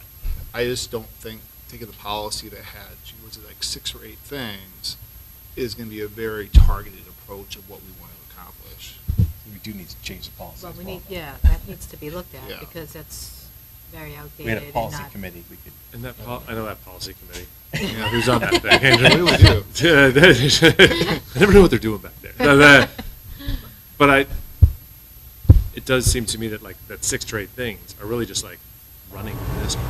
Goals are like the strategic things that we're trying to achieve in collaboration with the administration. Which Those 6 or 8 they things should be condensed. both. Yeah, exactly. Yeah. So, based on my understanding, that we're comfortable moving ahead with the goals, and then Todd just personalizing these and using that for the evaluation that we do in February. Yes. Or a portion, personally, of what he believes reasonably the administration can accomplish under his leadership in advancing these goals, recognizing some of these are going to be more than a year. Yes. Definitely. Maybe by March we can revise the policy enough that we can find a good combination of goals and day-to-day Right. leadership. So I know I talk too much, but I have one comment on these that I had written down about earlier. Yep. That the second one is collaborating with the town. But when I look at A and C, very clearly are collaboration with the town. But strategies to address declining enrollment is not necessarily confined, in my mind, to collaborating with the town. That is Right. either It's- standalone or collaborating broader or something. But True. it is like collaborating with the town and Yeah. other districts, something. Yeah. That's different than just collaborating with the town. The town's not going to help us with declining enrollment. Right. Yeah. I mean, they came with zoning and stuff. But it's not feeling. True. Could be a sub point of conducting the demographic study, because I think what we've learned through what we have done is that we do have a pattern of declining enrollment that's been going on for quite some time and is projected to continue. It might just be an outgrowth of the demographic study in terms of how we choose to act on it. How about Right. just we change it to identify current and future needs that can be used for long-range planning? Part of that would naturally include collaborating with the town, but we don't need to specify collaborating with the town. I like collaborating with the town. I like I mean, this is just me. Like calling out that, hey, we got to work with them. Well, maybe we could put that in a sub-bullet then, collaborate with the town for, demographic, or town master plan process, or. Identify current and future needs that can be used for long-range planning. Sub-bullet A, collaborate with the town on demographic study and the master plan process. Sub-bullet C, determine strategies to address, or sub-bullet B, strategy to address declining enrollment. So that stands alone, and we lump the other two in a sub-bullet. That's why you're chair. I thought it was for my aesthetics. And that too. deep booming voice. Yeah. Okay. Great. So with those minor changes, we might be able to approve our goals. Can I just Anyone? make sure I understand it, because I'm probably going to redraft these. So the goal number 2 is going to say to identify current and future needs that can be used in long-range planning. And then a sub-bullet, how is collaborate with the town going to be factored So like into those? sub-bullet A, collaborate with the town 2, and then 2 sub-bullets to that, like A1 and A2. Conduct demographic study, A2, participate fully in town master plan process. Okay. And then come back out, sub-bullet B, strategies to identify decline. Got it. Got it. Roman 1. No. All right. Great. Any other thoughts on those? Fantastic. Item 4 is the superintendent contract. Patty and Norm, our HR consultant, have put together a draft contract that we could look at non-public. And then they've actually recommended we send it out to an attorney, just to make sure we dot our I's. So with hopefully after we review it tonight in non-public, we can send it out, unless the board has any concerns or changes, send it out and maybe vote on it in the following meeting. So we were not going to vote on it until July? Yeah, unfortunately, we just, Jen and Norm really felt it was prudent just to get a lawyer to take a peek at it, make sure everything was proper. Check out why It's in wise non-public. idea. We're going non-public because we're discussing the Yeah, I parts of agree. it, and we may decide that Todd's stinky and we don't, we want to put really harsh Is that reviews in there. or- official word, stinky, I think, did you yeah. say? Again, It's that's gonna be part of one the of the reason I'm. domains of here. my evaluation. He was He's stinky. not Hygiene. Not stinky. All right, great. And then we have the discussion of the revision to IKF credits to graduate and first read. Okay. Does the wonderful policy committee want to discuss that? I think our chair should. Okay. So first off, I think one thing we just need to keep in mind here is that with graduation requirements, because kind of the glue, and kind of what drives like significant amount of what happens in the high school building, and just overall with like options and things like that. So there are going to be effects of this that are on scene. So I just want, as we go through this here, I just want to make sure that this is gradually being implemented so we can address any things that come up and if need be, adjust if need be. So just understand that's why it's written the way it is. But basically, this is coming from the fact that Newmarket has the highest, or has one of the more highest total credit requirements to graduate in the area, if not the state. And as a result, a student could make a major mistake 9th grade year and really put themselves in a position where they're either not going to graduate on time or graduate with what they call a New Hampshire diploma, which is just 20 credits. So as a result, the idea behind this is to try and alleviate those issues, but it's not only just for those students, but also to open up options for students when it comes to like SST or other learning options, because right now they're handcuffed by the number of credits they have to take before they can graduate. So the idea is that over time they're going to lower the number of requirements they need when it comes to mostly the electives, as well as eliminating the career education, which was apparently a class that really didn't exist. And then the other thing is if you look here at the top of the second page, the strikeout point there is that basically I'm sorry. Is that the all students in grades 9? Where require, how many says it requires, how many they have to take each year, basically the two aligned, that basically it kind of freed up what counselors, or, school counselors can recommend and have discussions with the students about. So that is it. Andrew, does the diploma requirements change as well? Or is it still 20? Because I'm confused. 20 is the state requirement. The state We had 28 and a quarter.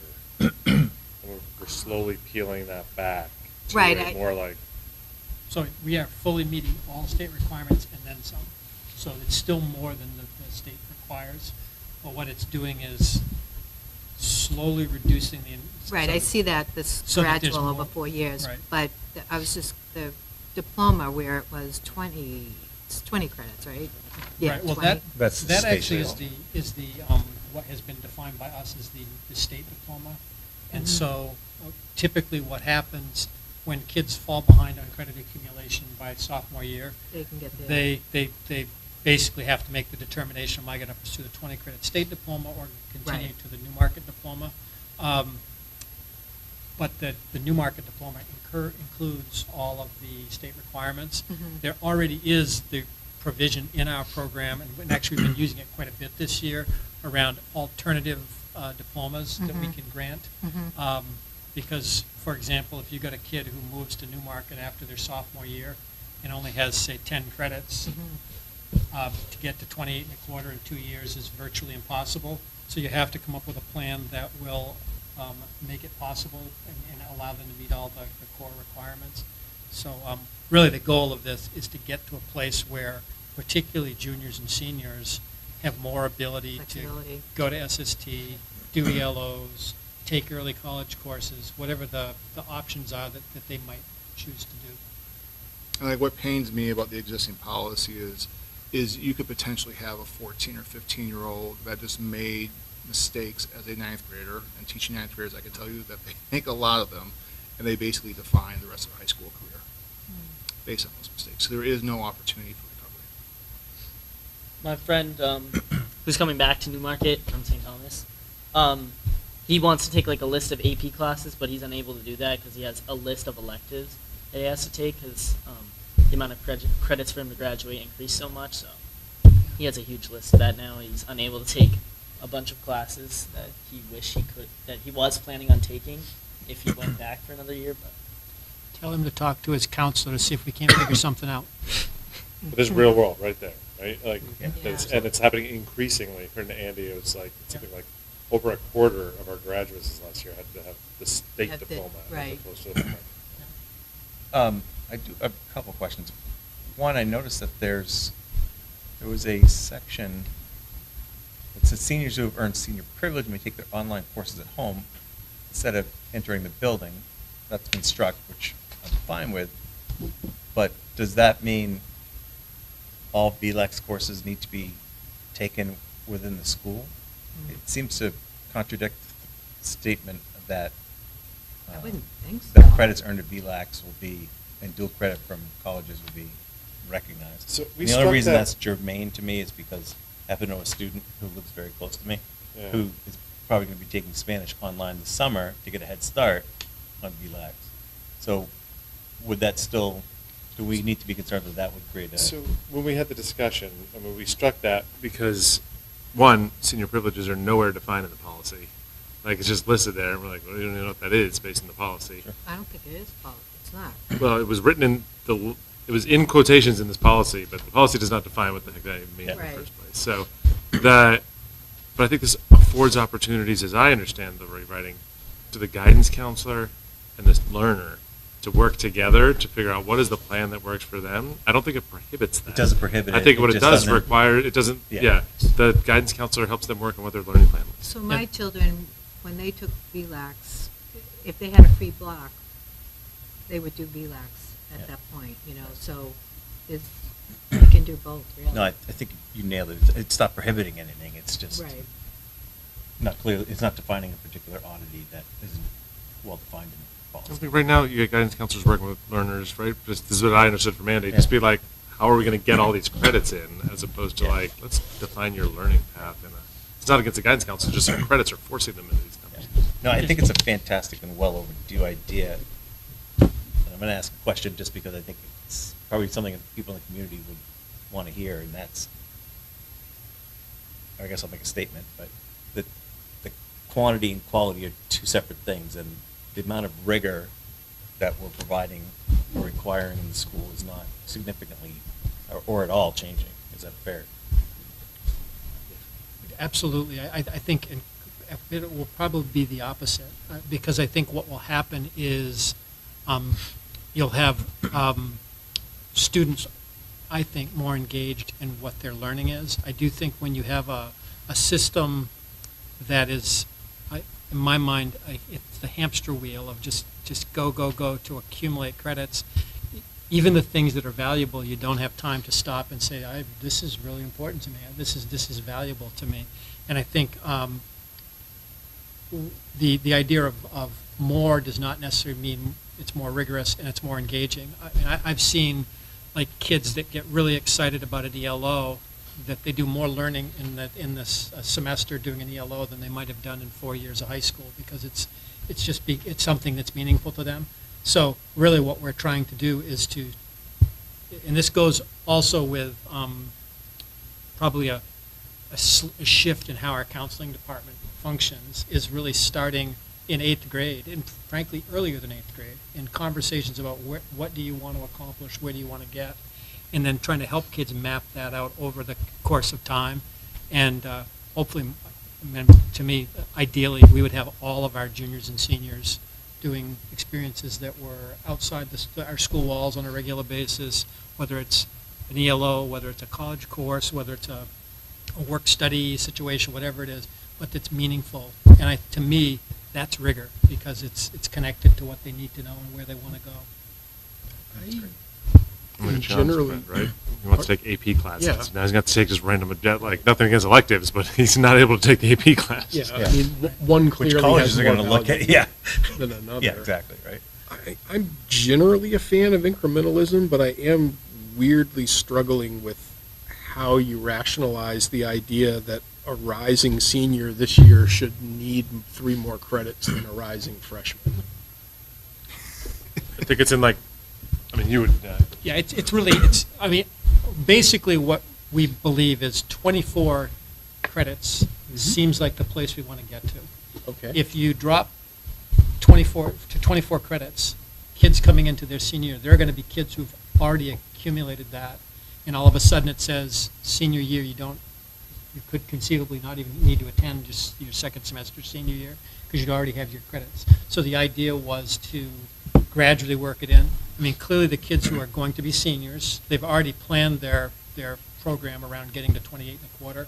What a reduction of 1 credit does is it says, if you want to take that extra AP class instead of something you want to squeeze it in, you could. If you wanted to do an SST program that you couldn't fit into your schedule, maybe you now can. But the maximum flexibility is coming to the incoming freshman class, who now has a 4-year ability to look at their 4 years and say, where do I want to get? Well, let me ask the question a different way. How many rising seniors are going to end up graduating with a New Hampshire State diploma who would end up with a Newmarket diploma if we drop this all at once? Well, that's a different question. The next year's senior class, we already have 17 kids who have been approved, if you will, for the alternative state diploma. So out of a class, that's about 25% of the class have already made that determination. And clearly that's a bigger conversation to be had. Whether or not some of those might be able to be re-reviewed and say, okay, with a slightly lower standard, can you get there? And maybe they change their plan.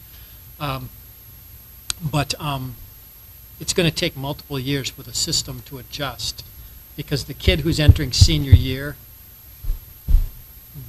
in many cases, their lot has already been cast in terms of the choices they've made. So maybe they say, I want 1 extra free period or something, but it's not necessarily going to dramatically change what they're going to be able to do in senior year. it's that incoming freshman where you can actually say, okay, what do you hope to accomplish? And particularly to Andrew's point, that kid who struggles in algebra and doesn't pass algebra as a freshman, has to retake algebra as a sophomore, that sets in motion multiple things, because now you're talking about you didn't get a credit, but then you also have to take a course that you didn't get again, and it puts you even further behind the 8 ball in terms of getting to that level. So it's that freshman class that I think is going to get the most flexibility, and then it gradually works its way out. I hear you, but some of the, I'm sure a certain number of students who had that experience with algebra as freshmen are now about to enter their senior year. I don't disagree with you, but having the master schedule just been set, you could conceivably not be able to offer classes if we all of a sudden said, seniors, you don't have to take. It's a shock to the Well, system. Yeah. That might overwhelm So is there a counselor. different- But I is mean, there a we're not different- going to throw them out of the building just because they already have No, 24 no, credits. but they I may know, say, but we what don't are they need to gonna take do? these classes. So I've been through schools that drop graduation requirements, and there is logistical change that happens. Like, so for instance, one that I brought up during our discussion is, okay, so there's going to be kids now that choose not to take a class during a class period. And the school is still legally responsible for them. Okay, the way the teacher contract is written, teachers do not necessarily have to have a duty in the high school. So as a result, who's going to watch that student that is sitting somewhere in the building because they no longer, by this policy, have to take that class? So there needs to be some sort of graduated decline in classes so we could see, okay, what is the effect and how can we adjust? Now, with these students that could pass based on the new policy, but they're stuck in the old one, that's where I'm going to trust Todd and Andy to say, okay, what can we do on a case-by-case basis to adjust it? Because they did do that. Well, that's this what year. I'm We've done wondering. that for Yeah. multiple kids. Yeah, is there a Yeah. mechanism that we can accomplish what you want to accomplish and make sense? That doesn't Well, involve. what already exists in the policy, the alternative learning plans, we have been utilizing that in a number of cases for kids that are far exceeding state standards, but are not going to be able to get to that 28.25 level, but to still be able to grant a Newmarket diploma. So we have been utilizing that where we think it's appropriate, and I would think we would continue to do it. One thing I did want to mention alongside of this change, the other thing that's happening is we are having a fully staffed math lab and a fully staffed writing lab for students to access. So for example, if a student has a free period and they're struggling in math, there will be a place for them to go and get help. And we're also going to have a room that's staffed for VLAX as well. So there will be multiple places for kids to be able to go to during those times. But to your point, we don't want to have a mass, like, okay, lots and lots of kids with lots and lots of free time that we haven't managed before. We got to figure out how to handle it. So obviously, this is a first read, so clearly it allows us to think on it and talk about it some more before we go anywhere with it. But I did want to say, I do think this goes hand in hand with the eventual adoption of a vision of a graduate and some structural changes that need to happen. And so really it's about trying to maximize flexibility in planning for students so that, and just to tie this to those interviews I've been doing with seniors, talking about some of the experiences that they've had. I had one student tell me, yeah, I was really interested in the pre-engineering program at SST, but because I wanted to take a certain course sequence, I was told I had to not do the pre-engineering program at SST so I could do the other courses. And I think those are the kind of situations we're trying to avoid, trying to put kids in a position where something that they really care about, they're having to choose not to do because they have this obligation someplace else. So we're trying to find that balance. That happened to my son. He went Yeah. to SST for 1 year, but he couldn't go back because of Yep. the And I'm requirements. extraordinarily supportive of the changes in electives. That is not to say at all that elective classes aren't important. That's just to say that in your freshman and sophomore years at Newmarket, you have so few options by the time the juniors and seniors have filled their schedules out. I mean, it's just not a pretty menu that the freshmen and sophomores are looking at. But at the same time, the drumbeat they're hearing is you've got to knock out electives so that you're on the right track. And people end up taking things that they have very little enthusiasm for. And probably disrupting the class. Yeah, and aren't getting, nobody's getting much out of the experience. Yeah, exactly. Yeah, and education is not knocking out electives. It is a process. All right. Unless there's any other comments, we can move right along to opening the floor for public comment at 7:10 p.m. and closing the floor to public comment at 7:10 p.m. Now moving to the action items. Speaking of throwing a disruption into the agenda, does anyone have any thoughts on, and perhaps maybe the next meeting is the best time to start this, but just having the student representative also participate in voting, just record that as a student representative vote. We're about to pass that. We're Pass about to it. vote is on the that policy in 2. To wait till next meeting. He can, once we pass the policy, he can vote on everything from 3 on. Yes. Or we I can don't know make if I that- should vote in the summer anyway, because I can't check back with student council, ask, like, Yeah. All right, great how they point. feel concerning Yeah, it. okay. Also, I'm great gonna be in point. Florida during the next meeting, so. You can Great remote point. in. Yeah. And I sent you all my votes. Yeah. We would not do that to you. And feel free to, if you need to go. I want to be in don't wanna- Florida next meeting. You're more than welcome to stay, but you don't. No Don't way. need to. All right, that's so true. I'm going to Good point. strike the first item because we do not need to vote on a first reading, unless I'm mistaken. No. Always have a first reading. Yeah. I'm going to strike that. Seek a motion to approve, the second reading is seek a motion to approve the revisions to policy BBBF, student members of the school board, and JCLF wellness policies. So moved. Second. Motion by Andrew, second by Phil. Any discussion? All those in favor, please say aye. Aye. Aye. Motion passes. Moving down, I don't think anyone was absent for the June meetings, right? So, seek a motion to approve the June 1st public and non-public meeting minutes. So moved. Second. Motion by Dan, second by Amy. Any discussion? Any Didn't see revisions? anything, No? no. All those in favor, please say aye. Aye. Is there a I got it manifest right someone here. would like to thank Move that you? we approve the manifest in the amount of $2,674,270.82. Second. Second by, motion by Bill, second by Amy. All those in favor, please say aye. Aye. Aye. Seek a motion to approve the capital reserve trust transfers as was presented earlier this evening. Wait, what are we voting on? Yeah, let's Yeah, just do we have to do specific. each one Hey, individually here? we had a presentation. It's. Well, packet. I'd like to put a number Sure, on we that. can do that, absolutely. Do you, like, I mean, if we Yep. go, I can start making motions. I got the document here if you want Okay, my number. that's fantastic. So, I move to encumber, tell me if this is the right one first, Jana, here. So you're on the- $192,826. $195,000. No. Actually, the purchase order contractual ones, the bottom of page 192. 100, okay, So that's the purchase order and contractual liability encumbrances. okay, so I move to encumber $103,144 from the FY23 fund balance to carry to FY24 for purchase order encumbrances as listed. Second.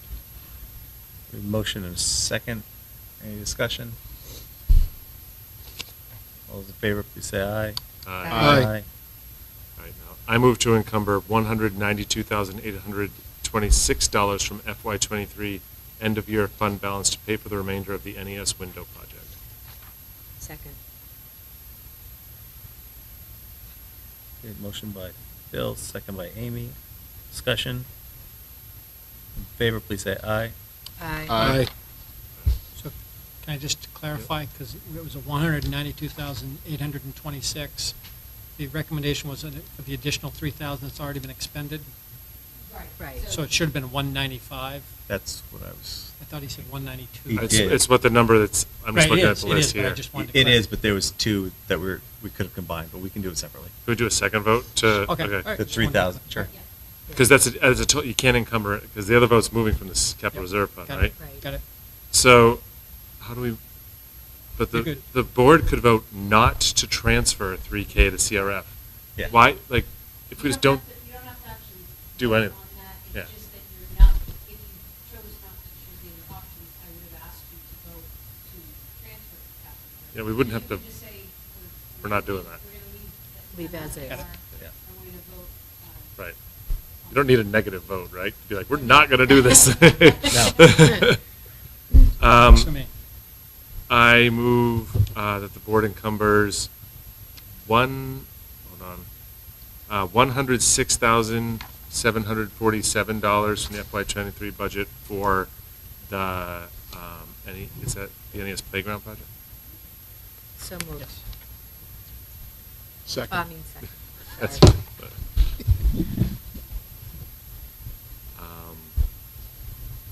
and then we have to do the fund balance, right? Yep. I we move- haven't voted on that, Oh, sorry. Yeah, We go. because I was a little bit confused about the 82, but it seems I was doing math in my head, so yeah, you're right. All right. Any discussion on that transfer? All those in favor, please say aye. Aye. And last one, right? I move to, for FY24, that we retain 3.5% or $688,718 of the current fiscal year's net assessment. Is that a good motion? I'll second. Okay, we have motion. Phil, second by Andrew. Any discussion? I'm I wonder if that's too much of a jump, whether we should do 1% this year. Or, I mean, it's probably not going to have a huge effect on the tax credit, tax rate next year, obviously, but. I mean, we're retaining fund balance, right? Out of the current year. Yeah, so the following year, it goes to the tax rolls. Right, I mean, all we're doing is saying, hey, if this goes back to the taxpayer, it's going back next year instead of this year. Yeah, but it's going from 500,000 this year to almost 700,000 next year. So it's a $200,000 difference year I mean, over but year. that's also $200,000 that we're going to be able to, 44K, right? Like, that we're going to be able to have, if there's an emergency. Oh, yeah, to there's no spend. question. For us, it makes sense. Yeah. For the tax rate. I You're guess talking about how much is going to buy 100,000 it down? Yeah, it's not really much, I guess. I mean, so. Pennies. we're sort of stuck with the way reserve fund balance works, that Yeah. like, if we want to make sure we're reserving enough, Yeah. and we don't use it, it is going to be like, sort of like, Yeah, we've never. Merry Christmas at the Yeah. tax rate, but like, Oh, yeah, but we've done 500,000 for the last several years. So that's just my thought, but it is very little on the tax rate, so. Yeah. That was my discussion. Wanted to bring it up. Any other discussion? All those in favor, please say aye. Aye. Aye. what are the purchase orders we have to? Well, the foods, do we have to vote on the food service right off? Yeah, we do. That's a separate- But there's a, Approve POs. where's that approved POs? That Item was the 7, very what is that? first one. Well, it's Oh, is approved that the? purchase, it's the encumbrance. That was the It should say- encumbrance of the yeah, purchase you're orders, good. okay, got Yeah. it, okay. So we're down to 10. Okay. Correct. Yep. I move that we authorize the write-off of $1,364.71 in negative balances due from students in the food service fund, fiscal year '23. Second. Motion by Dan, second by Phil. Any discussion? All those in favor, please say aye. Aye. You guys are, thank you. You guys Thank are on you, a roll. Jane. You want to Thanks, keep going? I seek a motion to approve the, excuse me. Do we want to vote on the calendar today? I think everybody, I'm comfortable with it. I'm comfortable with it. All right. Yeah. Andrew and I said our parts. Yeah. Well, what are we, so we're definitely doing MLK Day. We're definitely doing Juneteenth. And then what was this about Columbus and Indigenous Day? We're going to slash. Are we gonna Columbus slash and- it? Are you good with the slash? I'd prefer not, I would seek a motion not to, but it depends on what the outcome would be, so we can do it and talk about it and change them, or we can see what people would vote, or we can just. Wait, what were you not comfortable with? I would just do Indigenous Peoples' Day and not even think about Not do the Columbus half Day. step? Yeah, personally. I'm comfortable with that as well. So it's two, sorry. Back to you. I'm comfortable with it. If we're going to do that, can we vote separately on the other two? Because I don't want to be a no against MLK Day and Juneteenth. Oh, yeah, absolutely, yeah, great idea, sure. So you make the motion. Yeah, all right. So I approve the remonitoring of MLK/Civil Rights Day to MLK Day holiday, and the honoring of Juneteenth holiday on June 19th. Do you approve or make a motion? So I make a motion. I make a motion. I wasn't going to call him out on that. Sorry, it's late. We late. didn't make a motion to stay after 7, by the way. No, we didn't, you're right. I will second Phil's motion as slightly wordsmithed by myself. Any discussion? All those in favor, please say aye. Aye. Aye. I'd move that we amend the calendar and drop the term Columbus Day and change it to Indigenous Peoples' Day. So you guys, I'm going to abstain, because I don't know the history behind Columbus Day. I understand why Indigenous Day is there, but it'd still be recognized as national holiday. I just want to explain why I'm abstaining. So Okay. I just feel unknowledgeable Should we- going into Is it. that, yeah. Should we So maybe postpone the yeah, vote so we yeah, all can get that yeah. understanding? I think that's a great point. Yeah, That that is is a a very good good point. point. I'm Okay. fine with, I didn't even finish moving, right? So did I? You have to, Did I, you have did to I pull your do it? motion off the You have to table. withdraw it. I withdraw my motion. Okay. Sounds good. Thanks, Andy. So Yeah, close, no, Sean. absolutely. So I'm clear then, we have changed the calendar to reflect MLK Day and Juneteenth, and we're going to table the discussion of Columbus Day to Correct. Until later. apparently the history teacher can learn some history. And then and that is going to push the snow days off one, right? The snow makeup days, because there's a Juneteenth right now is listed as a snow makeup day on the calendar. Correct, So- although we have a lot more flexibility in our planning than we used to have because we brought back in the Wednesdays, so I don't Okay. necessarily think it will result in a later end time. Okay. And please slap me on the wrist if you guys are uncomfortable with this, but I think this would be a great opportunity to hear from what the student body would Yeah. like on there. So Uh, that, you could task you guys with that. If It we may are be able to difficult. assess them. Yeah, but I'm Oh, fine but with we could- postponing we- it until the fall. Yeah, we could do it in September, and it could be Yeah. like one of the first. It doesn't change the day off, it just Right. changes Yeah. the name of it. Yeah. were you comfortable with that? Yeah, that's fine. All right, and then somewhere. Oh, we didn't do We are at. the school board goals. Seek a motion to approve the school board goals as amended tonight. So moved. Second. Bill, Dan, any other discussion? All in favor, please say aye. Aye. And somewhere, we have a donation. And just, it's actually the donation you approved already, but my mistake, in order for you to approve it, it has to be officially on your agenda, so Yeah. I'm bringing it back. Oh. We already Yeah, spent the you're money, right. but, and just, I move to approve the Money donation of spent. $750 for the field day support from the NCEP. Second. All those in favor, please say aye. Aye. And we have been fortunate enough to hire a few new staff members. yeah, Would you like to present those for us? yes, I would. And I, Do we have Actually, you their can just go resumes? through all the staff changes if you'd like to. yeah, I'm trying to get to my piece of paper that I have. Just a second. Matter of fact, we could probably do the unpaid time as well. Yeah, so we have, just a reminder that in May, you gave me authority to do hiring, so I'm just telling you about it so you could, to affirm the hiring of the following. Hannah Eldridge has been hired as the special ed case manager here at the high school. Hannah is a person who has actually been working for us in a consultant capacity as a behavioral specialist, and so she interviewed extremely well, and so she will be joining us as a high school case manager in the fall. Secondly, Allie Tessier, our music teacher here at the high school, resigned earlier in the spring, and we've been very fortunate to have hired a gentleman named Anthony Foy. He is a band director coming to us from Merrimack Valley. Very excited to be here. I met with him really passionate guy, and so we're very fortunate to have Anthony joining us. And actually, this afternoon, it's a name that I didn't have on my memo, but I did an interview this afternoon and hired Amanda Grant for the vacant kindergarten position. She is coming to us from Milton Elementary School, 3 years there, with a real passion for literacy and for working with our early childhood program. So very exciting to have her come. Moving on to the resignations, we did have a resignation from Melissa Kolensky, which is where the vacancy for the kindergarten position came up. I would point out her resignation was based on geography.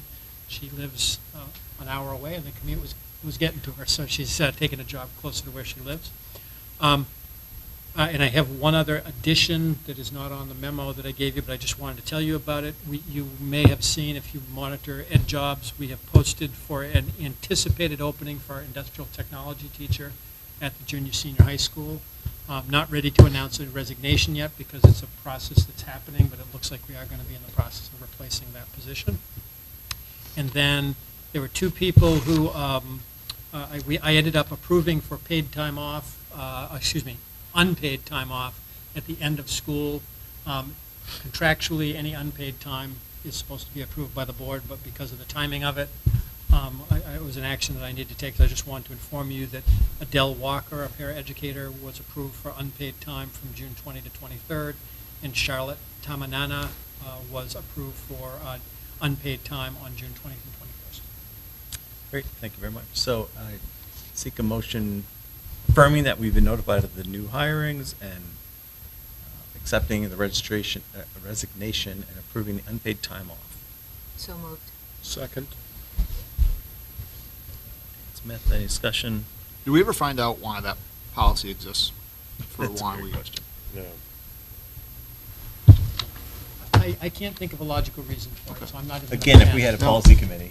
Maybe it's something the policy. God, committee these should look at. jerks. I want, yeah, jeez. So lazy. Yeah. All right, fantastic. With that, I'd seek a motion to go into Oh, we non-public. haven't We voted. gotta Vote. All, no more discussion. All in favor, please say aye. Aye. So close to getting through this meeting. All right, seek motion to go into non-public session pursuant to RSA 91A32, letters C and B, the hiring of personnel and a personnel discussion. So we'll Second. do a roll call. Yeah. Thank you. Andrew Hammaker, Aye. Dan Smith. Aye. Gary Swanson, aye. Amy Tilton. Aye. And Bill Nazaro. Aye. With that, we are in non-public session at 7:27 p.m. Gosh, the latest happen. Well, we did skip a week. So, we will not be returning on air.